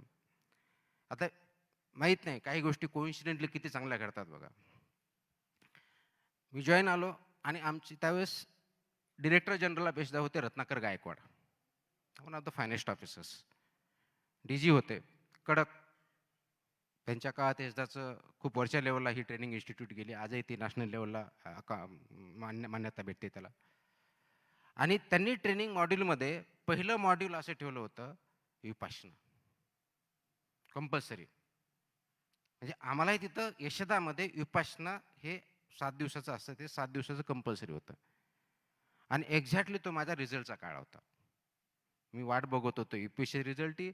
यांनी मला मौन करायला लावलेलं, कुणाशी बोलायचं नाही, कुणाला हातवारे करायचे नाही. कसं करायचं? आणि त्यावेळेस असं इंटरनेटवरती रिझल्ट नाही, तो PIB मार्फत डिक्लेअर व्हायचा. त्याच्यामुळे फोन करावा लागायचा दिल्लीला की रिझल्ट लागला आहे का. शक्यतो मंगळवारी आणि शुक्रवारी. मंगळवार गेला की शुक्रवारी रिझल्ट, शुक्रवार गेला की मंगळवारी होतं, ह्यावरची फोन चालायचा. चोरून फोन ठेवला रूममध्ये, फोन ठेवता येत नव्हता, चोरून ठेवला मोबाईल. फोन करायचा. मला आठवते 11 मे 2005. आणि हे विपाशना करताना सकाळी लवकर उठावं लागतं, 5 वाजता कधी चालू होतं, मग ब्रेकफास्टला कधी 7-8 वाजता ते असतं, लंचच्या वेळेस थोडं म्हणजे असतं, आणि 4 वाजता तुमचा इव्हिनिंग स्नॅक्स टाईप असतं. त्या ब्रेकमध्ये मी रूमवरती गेलो आणि फोन लावला, रिझल्ट लागला का. मला उत्तर आलं की यस लागला आहे म्हणून. आता असं ज्यावेळेस म्हटलं तो पहिला तर श्वास थांबला, पण आता जे काय आहे ते हाच मोमेंट आहे. काय झालं म्हणजे ऑफकोर्स माझा फ्रेंड होता, त्याला म्हणलं क्या हुआ, क्या रिजल्ट है, आपका सिलेक्शन हुआ है, दॅट वॉज द आन्सर. मग मी पुढचं बोलायच्या अगोदर तिकडून आलं की 20th रँक, 20वी रँक. आणि मला अजूनही आठवतो तो क्षण, अराउंड 4 वाजताचा होता, की 5 मिनिटं I could not do anything, literally कुड नॉट डू एनिथिंग. जस्ट विचार करत होतो की 96-97 हा पहिला पार्ट सोडून द्या, पण 2000 मला आठवतं मे 2000ला ज्यावेळेस तो फायनल रिझल्ट अजून सिलेक्शन झालं नव्हतं, UPSC द्यायचा हा निर्णय घेतला नव्हता, तेव्हापासून त्या डेटपर्यंत भाऊ मला बोललेला नव्हता. 5 मिनिटानंतर पहिला फोन जर केला असेल तर तो भाऊला गेला. That was the moment, that was the moment. आणि ऑफकोर्स मग तो मला आठवतोय की तो कारण इथं पोस्टेड होता, पुण्यामध्ये तो पोस्टेड होता. आणि त्या पोस्टेड असताना मी फोन केला, ॲज युज्युअल तो भाऊ ही वॉज नोईंग की तो रिझल्ट यायचा बाकी, हे तर येणार होता हे माहिती आहे, जो काय यायचा आहे तो, म्हणजे मेन्स दिलेली माहीत होती. ऑफकोर्स माझ्याशी बोलत नव्हता म्हणजे माझ्याबद्दल काही माहिती ठेवत नव्हता असं काही भाग नव्हता, जास्तच ठेवत होता. मग ते फोन केल्यानंतर त्यांच्यावर त्यांचे बॅच म्हणजे कलिग होते.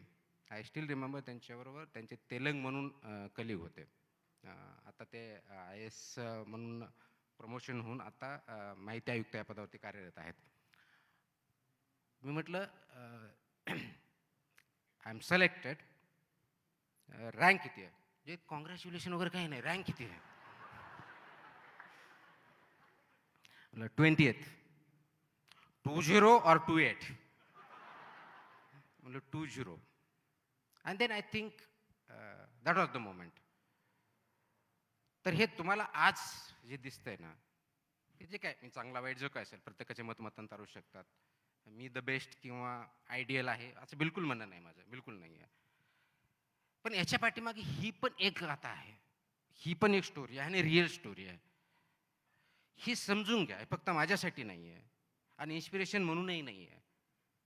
सांगायचा मुद्दा असा आहे की यश हे तात्कालिक असतं. त्यावेळेस सिलेक्शन होणं हे यश होतं. आज नाही आहे ते माझ्यासाठी, आज नाही आहे. आज माझं यश काहीतरी वेगळं आहे. कारण कसं असतं, मिराजसारखं असतं. इथून दिसतं तिथपर्यंत तुमचं दिसतं, तिथं गेलं की त्याच्या पुढचं दिसतं. आयुष्य हे असंच असतं. IAS हे माध्यम झालं, त्यावेळेस नोकरी होती, सर्वात महत्त्वाची ते गोल होता, निश्चित होता, अनेकांचा असतो. पण त्या स्टेजला गेल्यानंतर पुढचा गोल काय आहे हे तुम्ही व्यवस्थितपणे डिसाईड केलं पाहिजे. IAS मध्ये आलो म्हणून मी सर्वंकष झालो हे बिलकुल जर मानलं असतं तर कदाचित तुम्ही आज माझी मुलाखत घेतली नसती, कदाचित. ते माझं माध्यम झालं, ते माझं माध्यम झालं, ते माझं माध्यम झालं. मग साध्य काय झालं? तर साध्य मग मला स्वतःला प्रश्न पडला की आता आलोय, ठीक आहे, म्हणजे ट्रेनिंग झालं, ट्रेनिंग आल्यानंतर वेगळे अनुभव आले, अनुभवाच्या आतून शिकलो. मग आपण IAS झालो, महाराष्ट्र भेटलं, कारण महाराष्ट्र काडर भेटण्याचे रूल्स आहेत. तुमची रँक पाहिजे, इनसाईडला किती पोस्टिंग त्या काळात, इनसायडरला किती, आउटसाईडला 1/3 2/3 सगळे कॉम्बिनेशनमधून महाराष्ट्र भेटलं. म्हटलं महाराष्ट्र भेटलंय, IAS झालोय, आता नेमकं अजून काय अचीव करायचं आहे? आणि त्या मोमेंटला खूप विचार करून हे ठरवलं की I am a public servant.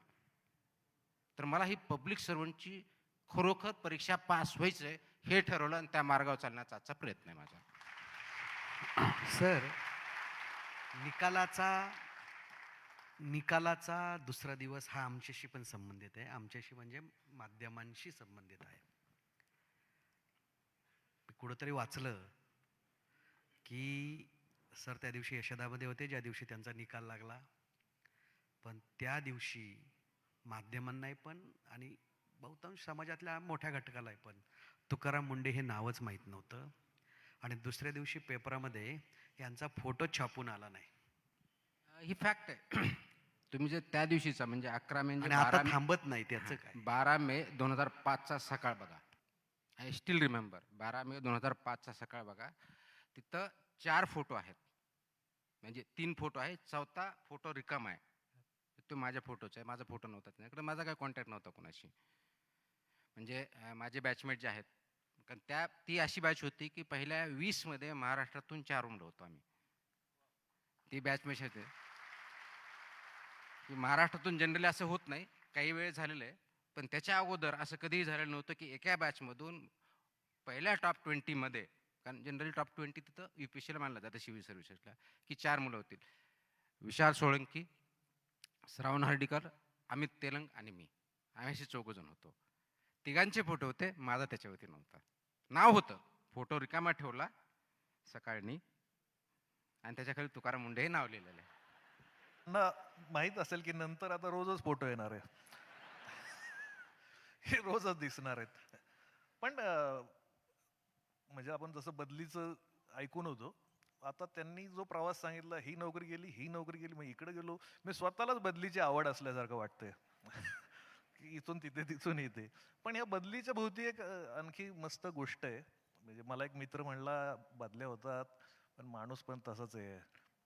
शाळेत असताना यांनी शिक्षकाची बदली केलेली स्वतःच्या. आता मला सांगा, होणार ना बदल्या? म्हणजे का तुम्ही शिक्षकाची बदली केली? एक विद्यार्थीने शिक्षकाची बदली करणं ही मला खरंच वाटलं नव्हतं तुमच्याकडून. मला वाटतं हे सगळं पुस्तक रूपी बाहेर आणायला त्या ऑथरला पण जरा शाबासकी दिली पाहिजे. बऱ्यापैकी त्यांनी रिसर्च केलेला दिसतोय. अ, आमच्या गावामध्ये 10वी पर्यंत शाळा आहे ताडोसण्यामध्ये. अ, आणि त्यावेळेस ऑफकोर्स एक शिक्षकी शाळा होत्या, खूप शाळा होत्या एक शिक्षकी. आता प्रमाण ऑलमोस्ट नगण्य आहे. 5वीला 5वी ते 7वी जो अप्पर प्रायमरी ज्याला आपण म्हणू, तर 1 वर्षभर इंग्लिश शिक्षक होते, नंतर नव्हते. आणि मॅथ्ससाठी होते, विज्ञानसाठी म्हणजे लाड सर म्हणून होते, ज्याला अजूनही मी मानतो. त्यांनी खूप मला मेंटरिंग केलं. म्हस्के म्हणून जे होते ते इंग्लिश शिकवायचे, 1 वर्षभर होते, 1 किंवा 2 वर्ष, त्याच्यानंतर नव्हते. जसं 8वीला गेलो तर हायस्कूल, 8वी 9वी 10वी म्हणजे हायस्कूल. तर त्या हायस्कूलला गेल्यानंतर तिथं 2 शिक्षक होते आणि 2 शिक्षकापैकी एक शिक्षक भूगोल शिकवायचे. आता हे भूगोल शिकवताना ते मला काय भूगोल म्हणजे कुणालाच नाही. ते मोठं पुस्तक असायचं, म्हणजे ते मोठं त्याच्यामध्ये काय मॅप काय असतो, कसं नकाशे काय, काही कळायचं नाही. आणि हे शिक्षक गुरुजी एवढे चांगले होते, ते पुस्तक घ्यायचे. पण पुस्तक घेतल्यानंतर ते वाचायचं तर काय वाचायचे हे पण कळायचं नाही. आम्हाला कुठला पान वाचताय, कुठला ते सेंटेन्स वाचताय हे पण कळायचं नाही. ते एक गेला महिना, 2 महिना गेला. त्याच्यानंतर म्हणलं नेमकं आम्हाला काही समजत नाहीये. बरं बाय द वे, म्हणजे त्या शाळेमध्ये जे काय असतील त्याच्यामधले वासरात लंगडी काही शहाणे, त्या तिथेही मी पहिला किंवा दुसराच असायचो. तर मी त्यांना विचारलं की सर मला मला काही कळत नाहीये. आणि जर मला कळत नाही तर ऑफकोर्स बाकीच्या नाही कळत नाही, असा माझा समज होता. गैरसमज आहे असेल तर. तर ते बघितल्यानंतर ते म्हणे मी एवढं चांगलं शिकवतोय. सर म्हणलं ते पुस्तक बाजूला ठेवून जरा थोडं समजून सांगा ना काय करता येईल ते. तू असं कसं काय बोलतो? म्हणलं मला काही समजत नाही, समजून तर सांगा ना नेमकं ते काय लॅटिट्यूड, लॉन्जिट्यूड, अक्षांश, रेखांश काहीच कळत नाही, डोक्याच्या वरून जातंय. ते संतापले. मग असं झाल्यानंतर ऑफकोर्स त्यावेळेस इन्स्पेक्शन होते, म्हणजे पिरियॉडिक इन्स्पेक्शनसाठी शिक्षण विभागाचे अधिकारी, एक्सटेन्शन ऑफिसर वगैरे यायचे. इन्स्पेक्शन करायचे, विद्यार्थ्यावर इंटरॅक्शन करायचे. इंटरॅक्शन केल्यानंतर क्वेश्चन आन्सर, किती सिलेबस झाला, शिकवलं नाही शिकवलं वगैरे. असं झाल्यानंतर ते आले आमच्याकडे, आमच्या वर्गात 8वीला असताना बहुतेक. तर मग ते तुमचं भूगोलाचे किती चॅप्टर झाले? मुलांनी सांगितलं, त्यांना सांगितल्याप्रमाणे 5 का 6 झाले. म्हटलं सर एकही झालेला नाही आहे. शिक्षक आहेत म्हणलं आहेत ना. झालेलं नाही आहे. ते तर म्हणते ते तर बाजूला होते, झाले म्हणतात. म्हणलं ते त्यांनी झालेलं म्हणजे त्यांच्या दृष्टिकोन झालं असेल ना, आम्हाला तर काही शिकवलेलं नाही आहे. मग ते कुणाला शिकवलं असेल तर आम्हाला माहीत नाही आहे. आणि ही तक्रार आम्ही अगोदरच लिहून ठेवलेली होती. आणि तक्रार अशी लिहिली होती की इथं व्यवस्थितपणे ऑफकोर्स बाकीचे क्लासेस होत नव्हते, शिक्षक नव्हते वगैरे, ते सगळे कारणं लिहिले होते. आता त्यावेळेस अर्ज कसा लिहायचा हे काय माहीत नव्हतं, कारण ते शिकवलं जात नव्हतं. म्हणजे व्याकरण सुद्धा शिकवलं जात नव्हतं किंवा अर्ज कसा लिहायचा ऑफकोर्स मराठीत लिहित होतं. तर माझा पहिला अर्ज काय असेल तर आदेश म्हणून अर्ज होता, अर्ज नव्हता, त्याच्यावरती आदेश लिहिलेलं होतं. आदेश. सर ही नियती आहे, नियती. आता हे आदेश लिहिल्यानंतर विचार त्यांनी बघितलं हे आदेश. हा सर म्हणलं ते बदली पाहिजे आम्हाला. मग तुम्ही आदेश कसे मग करायला लागले म्हणे. म्हणलं सर आम्हाला आदेश कशाला याचे सांगितलंच नाही, तर मला जसा आला तसा लिहिलाय म्हटलं मी याच्यामध्ये. आणि त्याच्या आधारे नंतर जी काही बदली झाली तर ते म्हणजे बदली केली का आदेश केला अजून मला काही कळलेलं नाही. म्हणजे ही एक इतिहासातली पहिली घटना असेल की विद्यार्थ्याने शिक्षकाची बदली केली. पण आणखी एक गोष्ट मी वाचली होती तुमच्याबद्दल की हे MPSC UPSC करताना हॉस्टेलला होते, रूममध्ये मित्र होता. हे रूममध्ये आले आणि मित्र ढसाढसा रडत होता. यांना टेन्शन आलं की आपला मित्र का रडतोय, एवढा का रडतोय, त्याला विचारत होते. त्यांनी काही सांगायला तयार नाही. हे सिरियस झाले. मित्र म्हणला अरे पेपर नाही वाचला का? ह्यांनी पेपर बघितलं पण ह्यांना अशी कुठली गंभीर बातमी, रडण्यासारखी बातमी दिसली नाही. तर ह्यांनी पुन्हा विचारलं अरे काय झालं, सरळ सांग ना काय झालं. तर मित्र म्हणाला माधुरी दीक्षितचं लग्न झालं यार. आता आणि हे हसले मित्रावर. म्हणजे असतं ना माणूस हळवा आणि वय असतं, नट्या आवडतात. तुम्हाला नाही आवडली का एखादी नटी, म्हणजे कोण आवड?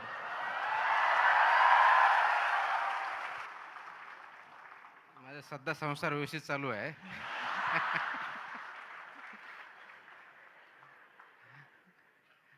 नाही, हा जो प्रसंग सांगितला तो खरा आहे. आय थिंक तो 98चा का न पण मला एक्झॅक्टली वर्ष आठवत नाही आहे. 98 किंवा 99 जे UPSC. हां, ते आठवतं. मेन्सचा अभ्यास करतो SICला, जिथं आम्ही करायचो. पॅरासाईट होतो. आणि आमची सवय अशी होती की प्रत्येकाचे बसायचं ठिकाण असायचं. तर ते ठिकाण असताना माझा जो मित्र होता, त्याचं नाव सांगू का नको आता प्रश्न, कारण ते वहिनी नाही ऐकलं तर प्रॉब्लेम व्हायचा. नाही पण सर, माधुरी दीक्षित नाव पण वाईट नाहीये. पंकज बोडखे म्हणून माझा मित्र होता. आता तो कस्टम्समध्ये कमिशनर आहे. टाळ्या एकदा जोरात.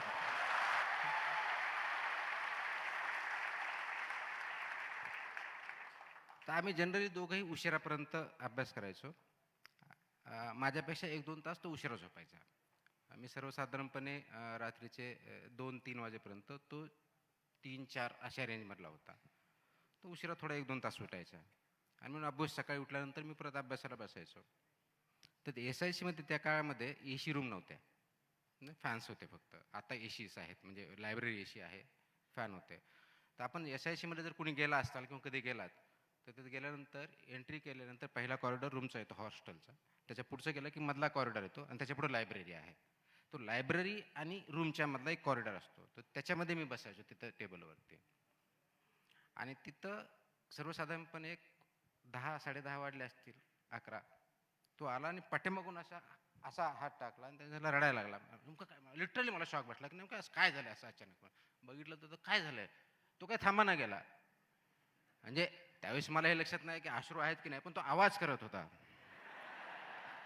अरे नेमकं काय झालंय, काय सांगू म्हणे तुला. मला भीती वाटायला नेमकं काय झालंय ते म्हणजे कळायला नाही गेलं नेमकं काय. ऑब्व्हियसली अचानकपणे मी अभ्यासात गुंग, तू काहीतरी सांगतोय. मग तो तुम्ही सांगितलं पेपर वाटला का, म्हणलं नाही आहे. म्हटलं काय झालं. मग तुम्ही जो डायलॉग मला की नाही, अरे माधुरीचं लग्न झालं. म्हटलं मग काय झालं. आता असं म्हणल्यानंतर तो आणखी जास्त हे झाला. अरे माधुरी म्हणजे माधुरी दीक्षित. म्हणलं अच्छा अच्छा, तिचं झालं ना. म्हणलं हरकत नाही, म्हणलं काही अडचण नाही. तर असे प्रसंग आमच्यामध्ये आलेले आहेत. आता मला कोण आवडत होतं याची डेअरिंग मी नाही करणार सांगायला आता. नाही सर, काय झालं, तुमचा प्रवास वाचताना, समजून घेताना सगळीकडं मित्रच दिसताय तो. मित्रत्व मी जपतो कायमस्वरूपी. नाही, मी मित्रांबद्दलच मैत्रिणीबद्दल पण काही. त्यासाठी वेगळं पुस्तक लिहावं लागेल आता. वा वा.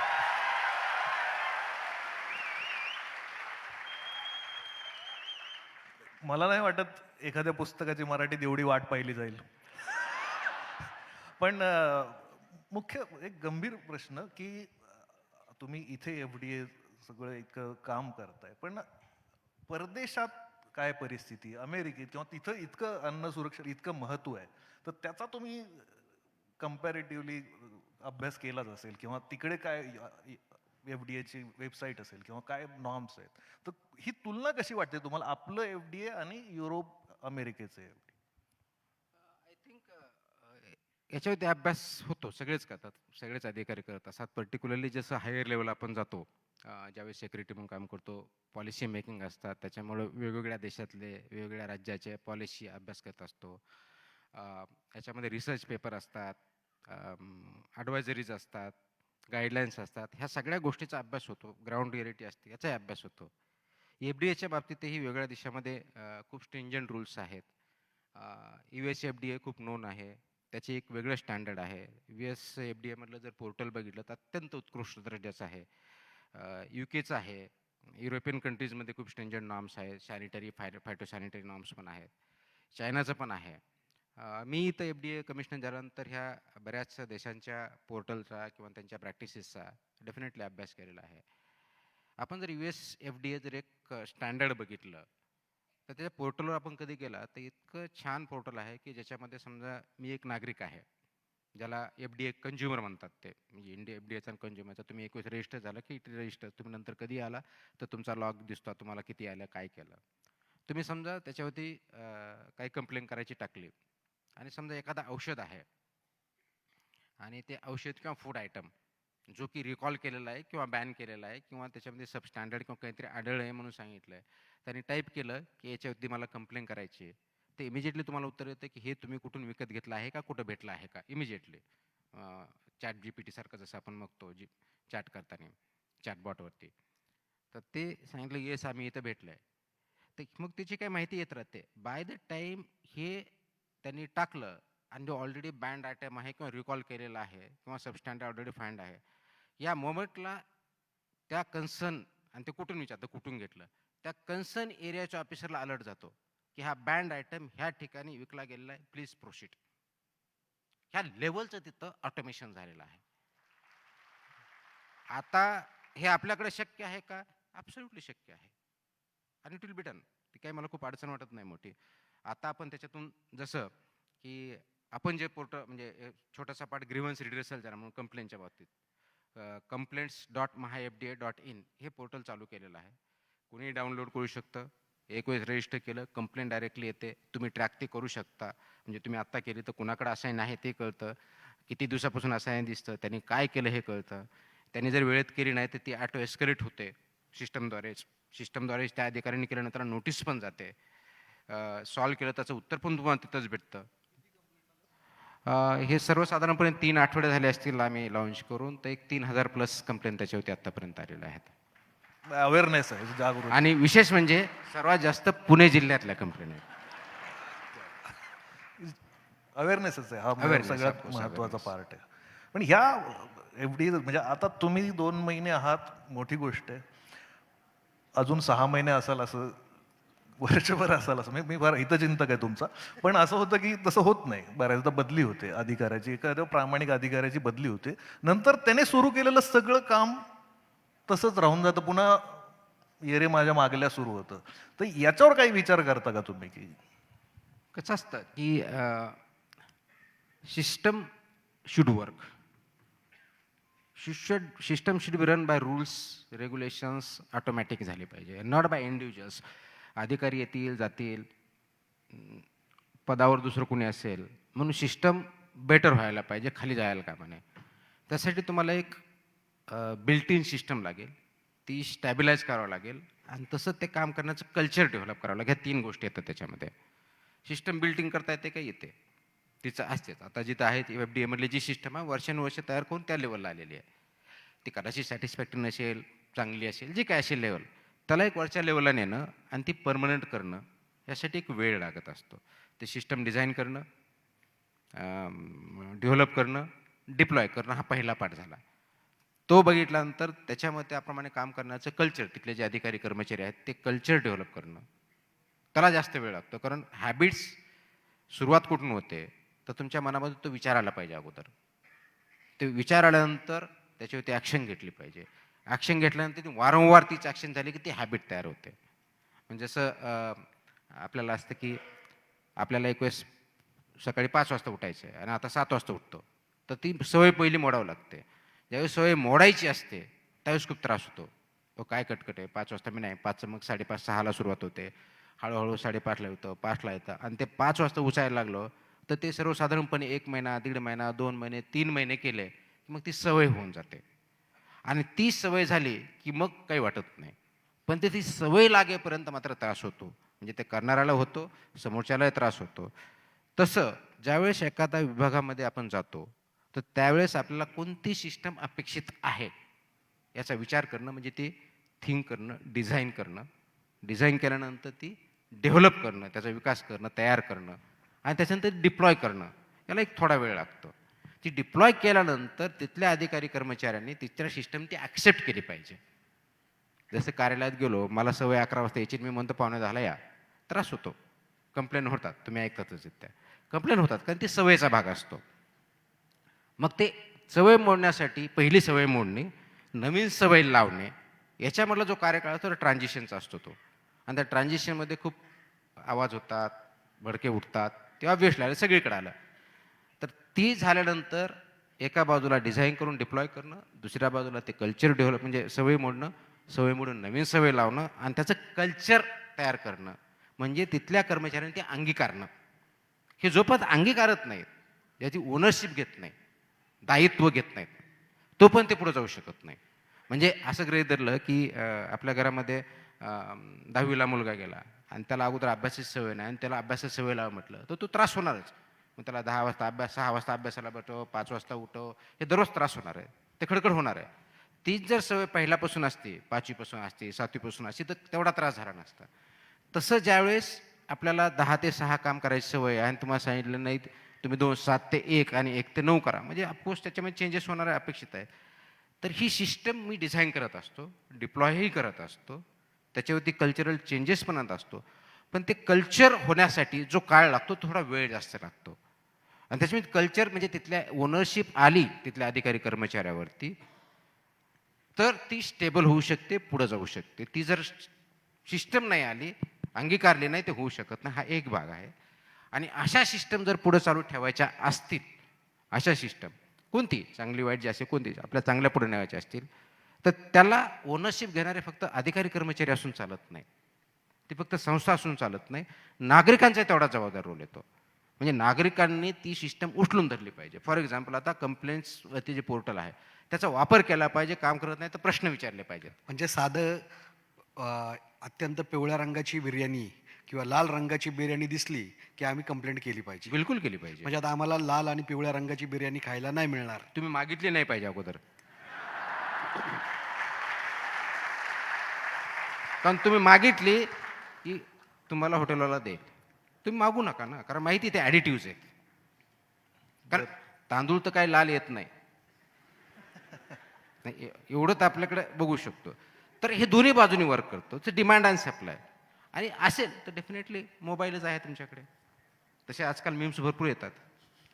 दारू, बिर्याणी हे मित्रांमध्ये संपवायचे विषय, डायरेक्ट कायमचं नाही संपवायचा तो. मी मैत्रिणीचा पण विषय काढला होता, पण त्यांनी काय. म्हणजे मला एक वाटतं की तुम्ही हे वर्क कल्चर किंवा ही सिस्टीम, हे आता तुम्ही मंत्रालयातच म्हणजे एवढ्या जवळून एक वेगळं पण पॉलिटिकल कल्चर बघताय, वर्क कल्चर. ती सिस्टीम फार भारी वाटते मला, की मुख्यमंत्र्यांनी सांगायचं आधीच्या मुख्यमंत्र्यांचा प्रॉब्लेम होता, पंतप्रधानांनी सांगायचं आधीच्या पंतप्रधानांचा प्रॉब्लेम. हे तुमच्यात का नाही येत कल्चर? म्हणजे दिली ढकलून जबाबदारी, डायरेक्ट ऍक्शन. अधिकाऱ्यांमध्ये ना, म्हणजे तुम्हाला हा, अधिकार. म्हणजे यांच्या आधीचे, हा, म्हणजे त्यांच्या ही आधी. जबाबदारी ढकलणं असं कधी वाटत नाही का की म्हणजे, कारण लोक म्हणतात की नाही झालं आधी एवढं काम. मी जर असं आज म्हटलं असतं की नाही माझ्याऐवजी दुसरा तुकाराम येईल तर चाललं असतं का? ओनरशिप याचा बेसिकली इश्यू आहे ओनरशिपचा. जोपर्यंत तुम्ही कोणत्याही गोष्टीचं दायित्व घेत नाही, ओनरशिप स्वीकारत नाही, तोपर्यंत तुम्ही ते जगत नाही. आणि तुम्ही जोपर्यंत ते जगत नाही तोपर्यंत ते करू शकत नाही. एवढं सिंपल आहे. नेम्बिस सिंड्रोम खूप सोपा असतो. Not in my backyard. मी सोडून दुसरे जबाबदार वाईट गोष्टीला, आणि चांगलं झालं की मी पुढं. याला लिडरशिप म्हणत नाहीत, याला लिडरशिप म्हणत नाहीत. ही लिडरशिप तीच असते जो ओनरशिप घेतो, जो व्हिजन दाखवतो, जो मार्ग काय आहे तो पादाक्रांत स्वतः पुढे चालतो आणि बाकीच्याला चला म्हणतो, बरोबर घेऊन जातो. दिस इज लिडरशिप. त्या लेवलची असली पाहिजे. म्हणून फक्त माझ्याकडं स्टाफच नाही आहे हे म्हणणं किती योग्य आहे? माझा मूळ मुद्दा आहे की आपल्याकडं जे एक्झिस्टिंग रिसोर्सेस आहेत, जे कोणतेही असतील, मॅनपॉवर असेल, फायनान्शियल रिसोर्सेस असतील, बिल्डिंग असेल, त्याचा आपण वापर तर करूयात अगोदर. त्याचा अगोदर तो वापर करूयात, त्याची ओनरशिप घेऊया, ती ते व्यवस्थित दुरुस्ती करूया, त्याच्यावरती पुढे जाऊयात, त्याच्यावरती काय अडचणी येतात ते बघूया आणि त्याच्यावरती मात करूया. पण ह्याची सुरुवात हे माझं स्वतःची जबाबदारी आहे हे म्हणण्यापासून होते. ती जर घेतली नाही तर मार्ग तर अनेक आहे. याला दोष द्यायचा का त्याला दोष द्यायचा? आणि ते फक्त ऑफिसच्या बाबतीत बोलत नाही, मी वैयक्तिक जीवनात सुद्धा बोलतो. कारण बऱ्याचपैकी त्याच्यातले असं असतं की परिस्थितीमुळे मी करू शकत नाही. येस, परिस्थितीने लिमिटेशन तुम्हाला येतात, पण that is not the determining factor, हे लक्षात ठेवा. कंडिशन ऑर कंडिशनिंग हा महत्त्वाचा इश्यू. ह्याच्यातला फरक समजून घेतला पाहिजे. कंडिशन्स खूप असतात की प्रत्येक ठिकाणी चांगल्या वाईट चॅलेंजेस अपॉर्च्युनिटीज असतात. तुमचा माइंडसेट कंडिशन कोणत्या गोष्टीला झालेला आहे ते महत्त्वाचं. मी जर हा माइंडसेटने गेलो की नाही कम वॉट मी ते करणारच, आय थिंक जगातली कोणतीही ताकद तुम्हाला स्टॉप करू शकत नाही, कोणतीच. आणि विशेष करून आज मला इथं युवक वर्ग खूप मोठ्या प्रमाणात आहे, त्यांना हे सांगायचं आहे की येस, तुमच्याकडे कदाचित फायनान्शियल रिसोर्सेस नसतील, तुमच्याकडे कदाचित AC घर राहायला नसेल, गाडी नसेल, आईवडिलांची परिस्थिती दयनीय असेल, कदाचित गृहीत धरू की तुम्हाला कुणाचाही सपोर्ट नाही, असंही गृहीत धरू आपण. पण फक्त त्याच्यामुळे तुम्ही घडू शकत नाहीत, फक्त त्याच्यामुळे तुम्ही घडू शकत नाही. तुमचा फ्युचर हे त्याच्यावरती अवलंबून आहे. तुमचं आजची जी परिस्थिती आहे की तुमच्या कंडिशनमुळे असं गृहीत धरू आपण.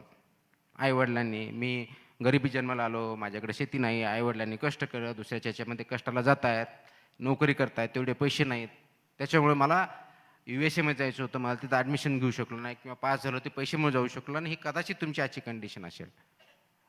परंतु इथून पुढची 10 वर्षाची, 5 वर्षाची, 20 वर्षाची जी तुमची कंडिशन असेल, तुम्ही आज घेतलेल्या निर्णयामुळे असेल. माझं एवढंच सांगणं आहे, आज जो निर्णय घेणार आहेत तो पाठीमागच्या आधारे न बघता पुढे बघून घ्या, पुढे बघून घ्या, फ्युचरकडे बघा. आणि 10 वर्षानंतर तुम्हाला जे बघायचं आहे स्वतःला, की मी ह्या स्टेजला असेल, इथं असेल, तो विचार करून आता निर्णय घ्या. मला वाटतं जगातली कोणतीही ताकद तुम्हाला अडवू शकणार नाही, कोणतीच ताकद अडवू शकणार नाही. सर, एक म्हणजे थोडा आउट ऑफ द बॉक्स विषय आहे. तुमच्या सगळे आउट ऑफ द बॉक्स आहेत. तुमच्या अनेक कलिग्सला, म्हणजे तुम्ही इथं PMPला असतानाही वारंवार आपलं एन्काउंटर झालेलंच आहे. तर अनेकदा असं, आज तर तुम्ही हसलात आणि आम्हालाही हसवलं आहे, पण एरवी तुकाराम मुंडे प्रचंड ॲरोगंट वाटतात. कधी पॅसेजमधून चालताना सहकाऱ्यांबरोबर हसलात का? चालताना कधी सहकारी दिसल्यावर त्याच्याकडे बघून हसलात का? आता ते सहकार्याला विचारावं लागेल. म्हणजे हसावं कुणावरती? स्वतःवरती हसावं, मित्रावरती हसावं, सिच्युएशनवरती हसावं, हा प्रश्न पडतो ना. नाही, ते थोडं टाळलं पाहिजे, कुणावर असावं इथपर्यंत. आपण एक पॉझिटिव्ह त्याच्यातला विचार करूया की म्हणजे खरोखर तुम्ही सगळ्यांचे आवडते अधिकारी आहात, पण तुकाराम मुंडेंचे आवडते अधिकारी कोण आहेत? तुम्हाला आदर्श वाटलेले किंवा तुम्हाला ज्यांचं काम आवडतं असे कोणते अधिकारी आहेत? हे बदलत जातात. सिरियसली. म्हणजे ज्यावेळेस आपण नोकरीत येतो त्यावेळेस आपण कुठेतरी ऐकत असतो, वाचत असतो, बघत असतो की नाही मला असं व्हायचंय. आणि ज्यावेळेस तुम्ही शिस्टमध्ये येता, ते बाहेरून बघता, ते आतून असतं का, हा प्रश्न मग पडतो.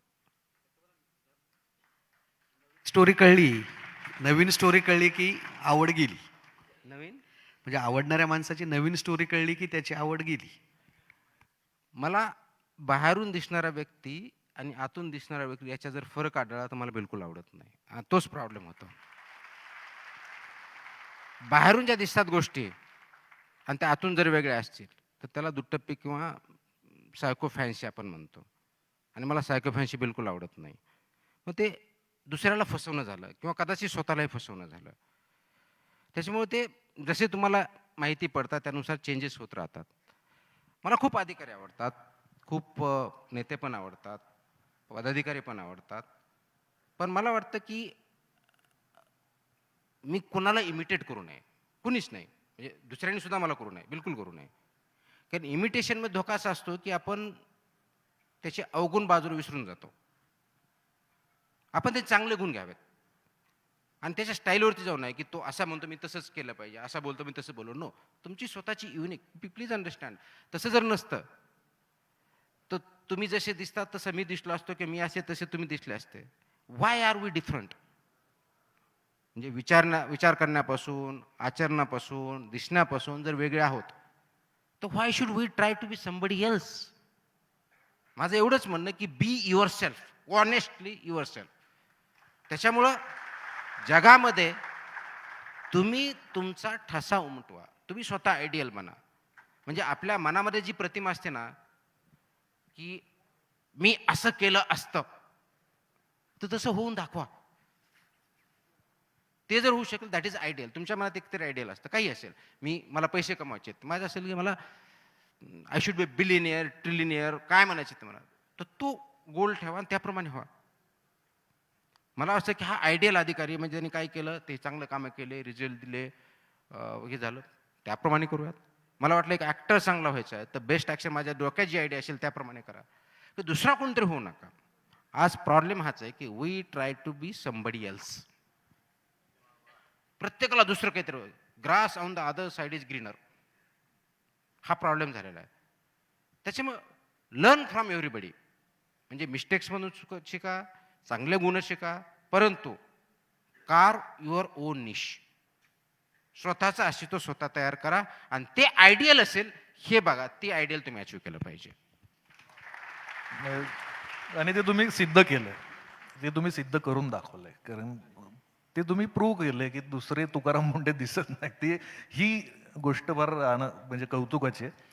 पण मुलांसाठी म्हणून, म्हणजे ह्या सगळ्या तरुण मंडळीसाठी, की एकेकाळी कॉलेजमध्ये असताना तुकाराम मुंडे सिनेमा बघायला गेले. अमिताभ बच्चनचा सिनेमा होता. अमिताभ बच्चनचा त्या सिनेमा बघता बघता त्या शेवटी अमिताभ बच्चनचा त्याच्यात मृत्यू होतो. तर ते खूप भावूक झाले, इमोशनल झाले की अमिताभ बच्चन वारला त्या सिनेमात. पुन्हा 2-4 महिन्यांनी सिनेमा बघायला गेले, त्यात अमिताभ बच्चन डान्स करत होता, दुसरा सिनेमा. तर त्यांना ते शॉक होतं की हे काय झालंय, हा तर गेला ना परवा मागच्या सिनेमा आणि आता पुन्हा डान्स करायला लागला. तर इतका इनोसंट माणूस आज लोकांना ॲरोगंट का वाटतोय? म्हणजे इतका बदल कसा होऊ शकतो माणसात, की असं तुम्हाला बोलतात, तुम्हाला माहिती असेल की नाही, त्यांना तर आम्ही हसतानाच पाहिलं नाही. म्हणजे हे आरगंट वाटतंय हे तुम्हाला वाटतंय का दुसऱ्या कोणाला असं वाटतंय? बोलतात म्हणून मी मला तर भीती वाटत होती. आम्ही पहिल्यांदाच भेटलोय, तर मला असं वाटत होतं की हा माणसाने कधी हसलाय का नाही, कारण फोटोतच बघितलंय ना फक्त. पण तुम्ही खळखळून हसवलंय सगळ्यांना, मग असं का वाटतं? काय असतं की there is very thin line between being forthright and arrogant. म्हणजे स्पष्ट वक्तेपणा आणि आरगन्स अत्यंत थिन लाईन आहे. म्हणजे इकडे बघितलं ह्या दृष्टीने हा माणूस एकाला फोर्थ राईट वाटू शकतो, एकाला आरगंट वाटू शकतो. म्हणजे याच्या अगोदरच जे म्हटलं की तुम्ही आतून एक आणि बाहेरून एक हे असता कामा नये. माझं ते नेचर आहे. कधी कुणी त्याला डिप्लोमसी म्हणत असेल, कधी कुणी त्याला स्ट्रॅटेजीचा पाठ म्हणत असेल, असेलही. बट डिप्लोमसीच्या नावाला केली डुप्लिसिटी करू नये माणसाने. डिप्लोमसी करावी, that is in the larger public interest, not personal gains. Duplicity असू नये. म्हणून मला कोणत्याही गोष्टीमध्ये काम करताना, विचार करताना, हे मला असं मी वेगळं काहीतरी बोलणार, वेगळं काहीतरी आहे की माझ्याकडून एखादा व्यक्ती आला, काम सांगितलं की हे काम आहे आणि मला दिसतंय की ते होत नाही, तर मी त्यांना नाही म्हणून सांगतो. तर कदाचित समोरच्याला ते असं वाटत असेल की अरे असं कसं आरगंटली म्हणतो नाहीये, हा बघून सांगतो, अभ्यास करून सांगतो, 2-4 दिवसांनी या म्हणा सांगतो. मला नाही आवडत ते. तर मला जर स्पष्टपणे दिसतंय की नाही आहे, तर मी नाही म्हणून सांगणार. ते कदाचित आरगंट वाटत असेल. हा एक भाग. दुसरा भाग असा असतो की मिक्स होणे. आता प्रत्येकाचं एक बाय नेचर एक असतं मिक्स होणे. मला जोकिंगली माझे जे काही कमी मित्र आहेत, खूप जास्त नाही आहेत, जे काय आहेत, ते म्हणतात रात्री तू पार्टीला वगैरे कुठं जात नाही. कारण पार्टी आली की मग इंटरॅक्शन आलं, इंटरॅक्शन आली की तुमची मैत्री वाढते, गप्पा होतात. आता मी ड्रिंक घेत नाही, त्याच्यामुळे पार्टीदाराचा काही संबंध येत नाही. आणि मग माझे मित्र, काही मित्र जे ड्रिंक घेतात, ते मला पार्टीला बोलवत पण नाहीत. आता यासाठी बोलत नाही की ड्रिंक घेतलं आणि कंट्रोल सुटलं आणि काही बोललं, तर याला जर काही माहीत पडलं तर काय करायचं. त्याच्यामुळे मैत्री वाढत नाही. आता इंटरॅक्शन जास्त नाही झाली म्हणजे माझा स्वभाव त्यांना कळत नाही.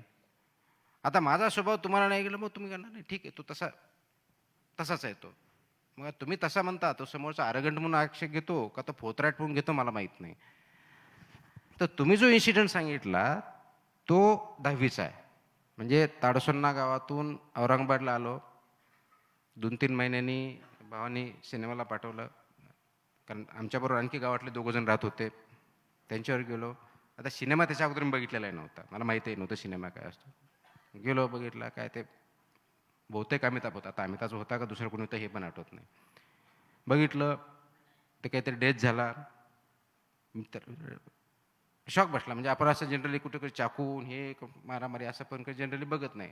गावात असतात खोऱ्याने दगडाने मारा, चाकू बिकूच्या जनरली आपण बघत नसतो.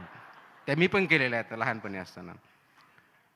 2-3 महिन्यानंतर तो माणूस जिवंत होतो. तो आय ॲक्च्युली आस्क्ड, म्हणजे आमच्याबरोबर त्यावेळेस सुनील माने म्हणून आमच्याच रूममध्ये राहायचे. त्याला विचारलं होतं, तोच होता बरोबर, की जिवंत कसं झाला. आता त्याने 2-4 सिनेमा किंवा काहीतरी बघितलेले होते, समजेल म्हणा. आणखी पुढच्या सिनेमामध्ये तुला आणखी समजेल जिवंत कसं होतंय म्हणून.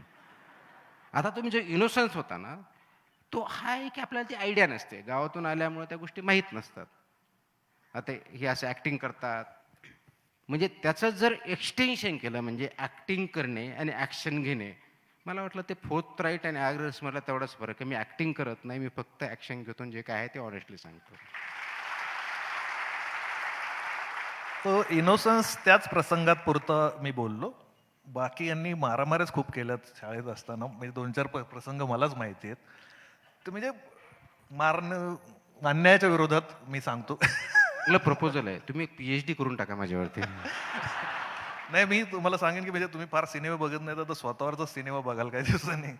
पण मला इंटरेस्टिंग गोष्ट काय वाटली की अन्याय झालाय, मारामारी केली, अमुक केलं, हे तुम्ही शाळेत कॉलेजमध्ये केलं.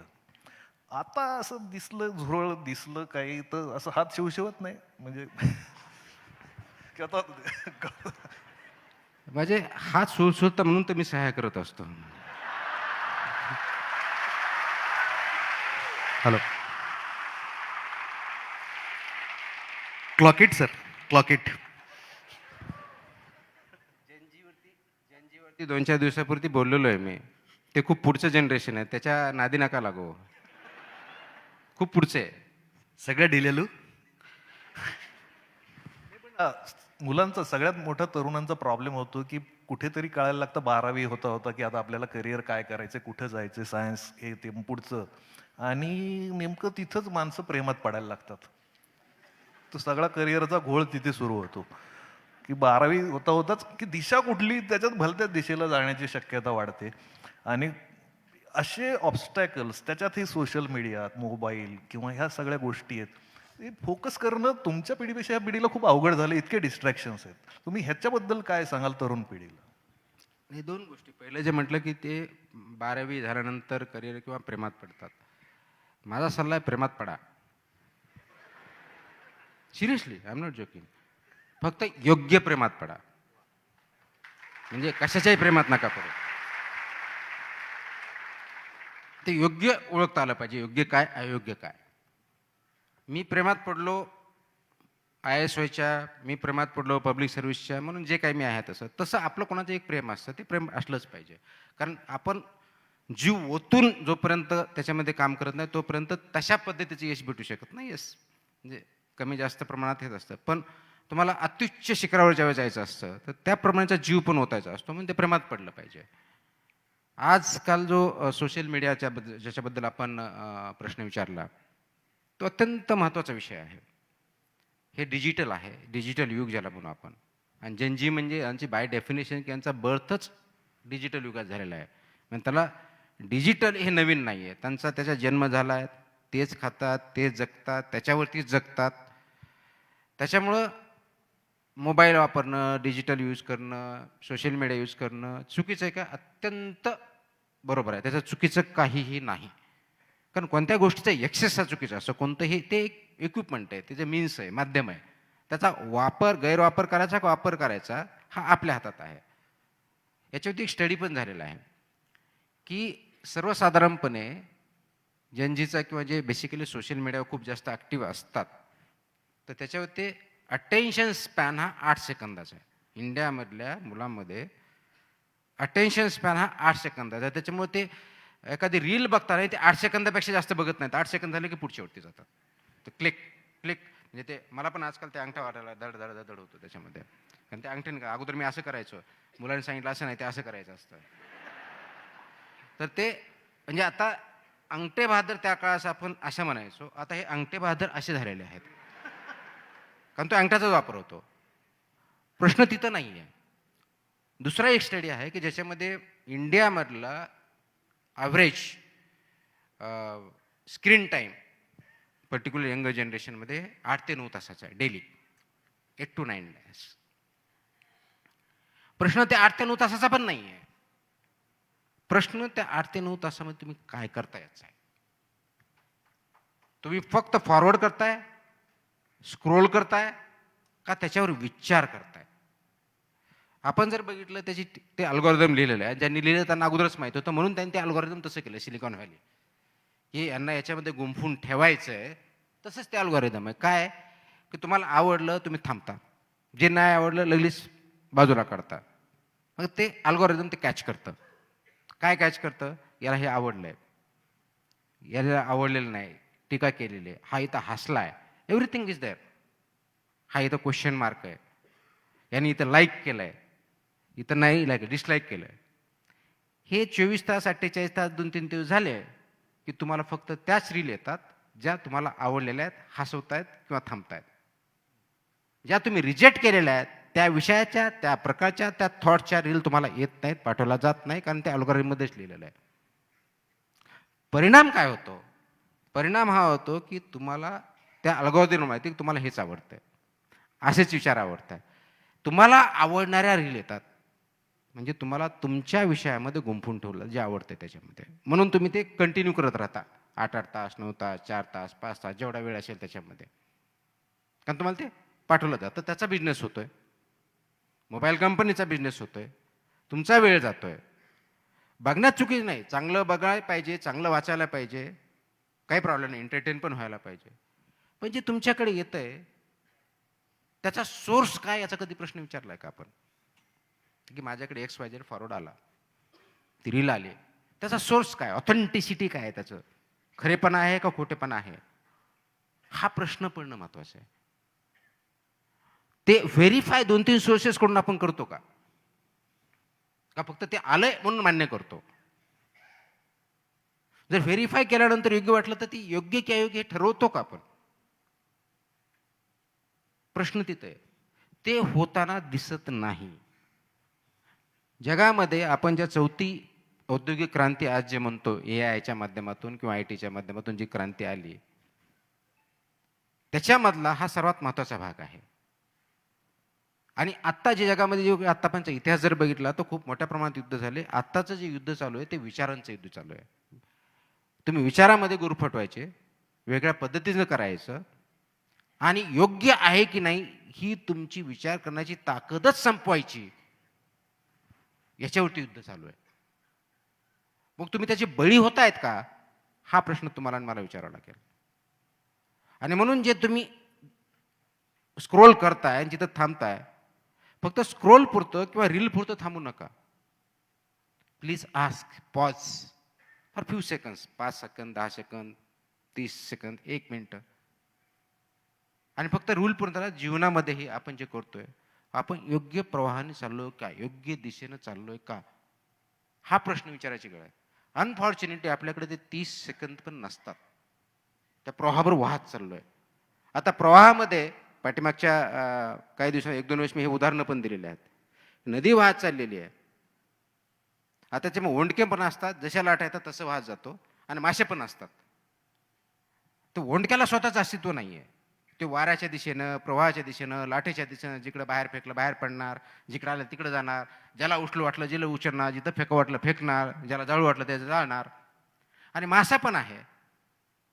ते मासा त्याला प्रवाहाच्या विरुद्ध म्हटलं तर तो उड्या म्हणून पाठीमागच्या दृष्टीने फोर्सच्या विरुद्ध पण जातो, कारण तो विचार करतोय, त्याला अस्तित्व आहे, तो जिवंत आहे. प्रश्न आपण विचारायचा आहे की आपण त्या माशासारखं जिवंतपणाने जगायचंय, विचारपूर्वक जगायचंय, का ओंडक्यासारखं वाहत जायचं. आणि म्हणून हे जे नवीन जनरेशन आहे ते खूप डीप जनरेशन आहे. मी तुम्हाला सांगतो, खूप डीप आहे. भयंकर इनोव्हेटिव्ह आयडिया आहे त्यांच्याकडे, कष्ट करण्याची तयारी पण आहे. आपण बरेच म्हणतो ते आळशी आहेत, अत्यंत चूक, आळशी नाही आहेत ते. आपल्या काळामध्ये किंवा या जनरेशनच्या अगोदरच्या कोणत्याही जनरेशनमध्ये मेंटल इश्यूवरती कुणी बोलायला दिसलं का हो? वेडे म्हणायचे, वेडपटे सोडून द्या. ते करेज त्या ह्या जनरेशनमध्ये आहे की मेंटल इश्यूवरती बोलतात. 10 वर्षाच्या वयाचे एन्व्हायरमेंट क्लायमेट चेंजवरती ॲक्टिव्हिस्ट आहेत ह्या जगामध्ये. आपल्यामध्ये करेज आहे का ॲक्टिव्हिस्ट होण्याचं? सावित्रीबाई फुले ॲक्टिव्हिस्ट होत्या म्हणून मुलींना शिक्षण भेटलं. त्याच्यानंतर आता हे जनरेशन असे ॲक्टिव्हिस्ट तयार करतात 10-10 वर्षाचं. ते आपल्यामध्ये करेज आहे का? जगातले जे जे मोठे म्हणजे LGBTQ याच्यावरती आपल्या बोलण्याची तयारी तरी होती का? आज त्याच्यावरती लॉ चालू आहे, डिस्कशन चालू आहे, बोलतायत, एक्सप्रेस होत आहेत. आपल्यामध्ये किंवा आपल्या जनरेशनमध्ये होतं का? तर they are adapting themselves with time. प्रश्न फक्त एवढाच आहे, हे ट्रान्झिशनमध्ये आहे, एक कोणत्या फेजमधून जात आहेत आणि या फेजमध्ये त्यांचा ओंडका होऊ नये म्हणून त्यांना योग्य दिशा दाखवणं ही आपल्या समाजाची सर्वांची जबाबदारी आहे. ती आपण पार पाडतोय का नाही हा माझ्यासमोरचा प्रश्न आहे. ती आपण सर्वांनी, मग पेरेंट्स असतील, शिक्षक असतील, अधिकारी असतील, पदाधिकारी असतील, लिडरशिप असेल, या सगळ्या लेवलची लिडरशिप, सोशलपासून सगळ्या लेवलची, यांनी हे बघायचं आहे की यांना फक्त योग्य दिशा दाखवायची आहे. पण ती योग्य दिशा दाखवण्यासाठी सुद्धा आपल्याला आपण दिशाहीन नाही आहे हे पण बघावं लागणार आहे. सर 2 तास झाले 2 तास झालेत आणि सगळी मंडळी पिन ड्रॉप सायलेन्स ऐकतायत. समोरून येणार होते. हो, ते प्रश्नांची त्याला एक मध्ये एक आय थिंक बराच वेळ झालाय. नाही, त्यापूर्वी म्हणजे अरविंद जगताप सर या ठिकाणी आहेत आणि त्यांचा मूळ USP या कथा लिहिणं, सिनेमे लिहिणं, त्याचबरोबर पत्र फार छान लिहितात सर. महाराष्ट्राला ते एक उत्तम पत्रलेखक आहेत हे परिचित आहे. म्हणजे चला हवा येऊ द्याचे सर्वच पत्र सरांनी लिहिलेली आहेत आणि सरांनीही तुम्हाला एक छान पत्र लिहिलंय. मला असं वाटतं टाळे वाजवणार होतो, आता पत्रानंतर काय करायचं माहित नाही मला. मला असं वाटतं की सर तुम्ही त्या पत्राचं एक वाचन होऊ द्या.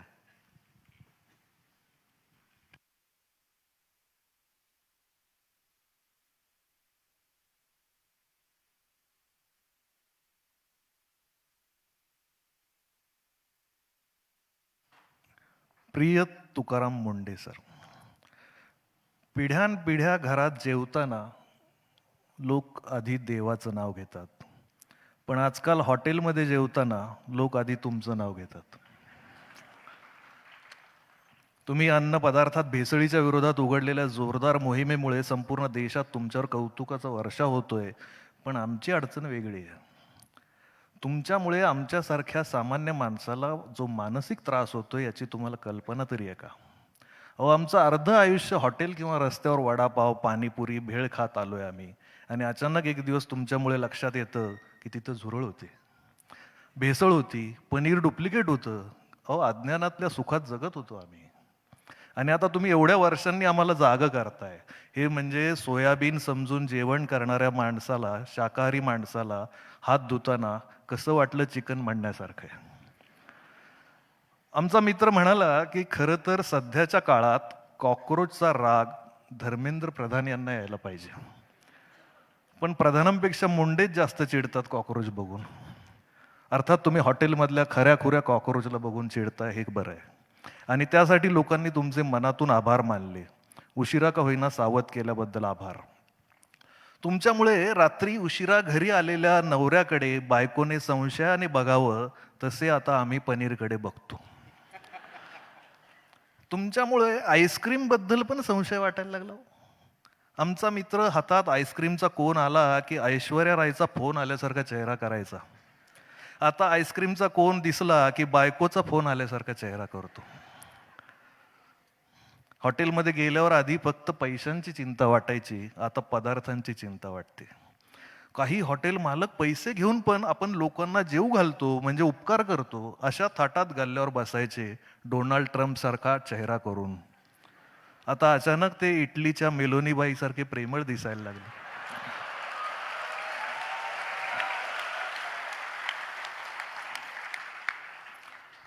भेसळ हा विषय तुम्ही इतका डोक्यात घालून ठेवलाय की आता आम्हालाही जिथे तिथे भेसळ दिसू लागली.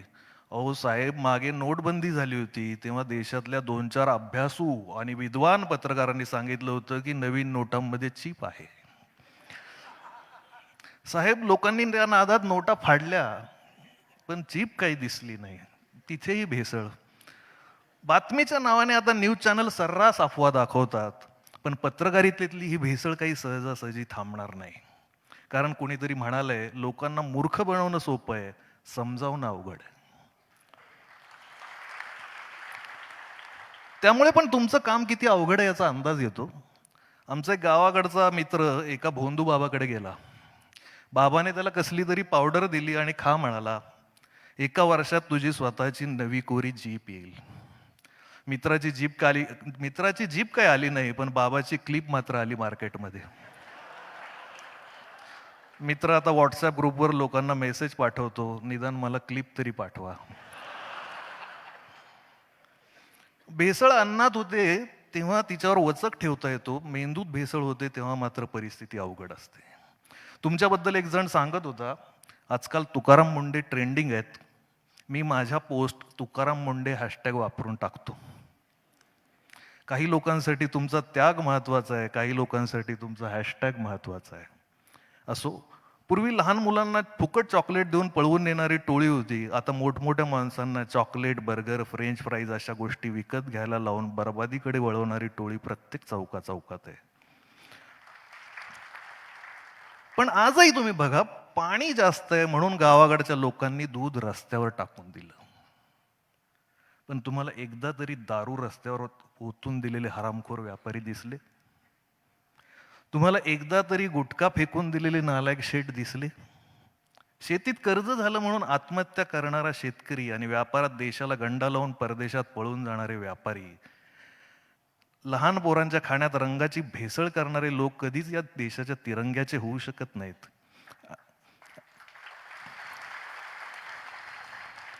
आणि इथले दारूत 50% केमिकल पिणारे लोक शेतकऱ्याकडून ऑर्गॅनिक पिकाची अपेक्षा करतात.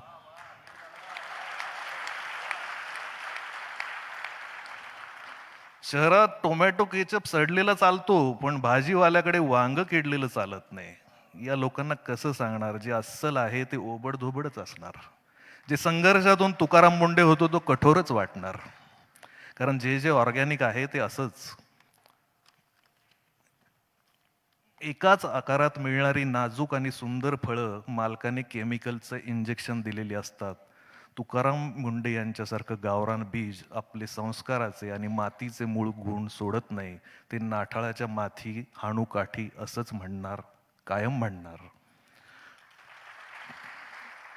मुंडे साहेब, लहानपणी शेती करताना भाव मिळाला नाही म्हणून तुम्हाला कांदे रस्त्यावर टाकून द्यायची वेळ आली होती. घरात दुभती जनावरं असताना कोरा चहा प्यायची वेळ आली होती. फक्त शेतकऱ्याच्या नशिबातच ही साडेसाती का?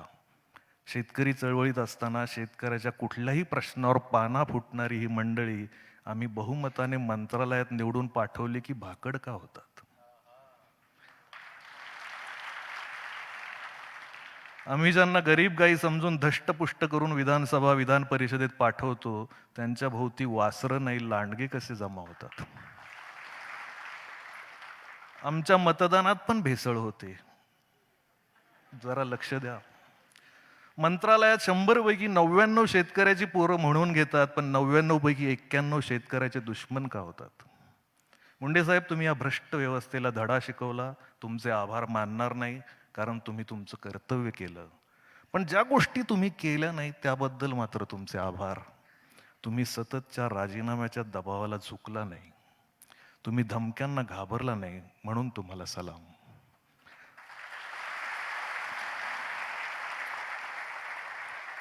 व्यवस्थेला जाब विचारणाऱ्या महाकवी संत तुकारामांचं नाव तुम्हाला देणाऱ्या दूरदर्शी आई वडिलांना साष्टांग नमस्कार. ताजा कलम. तुम्हाला अन्न पदार्थातली भेसळ कळते, पण एक सांगावं वाटतं, आजच्या जमान्यात कौतुकातही भेसळ असते.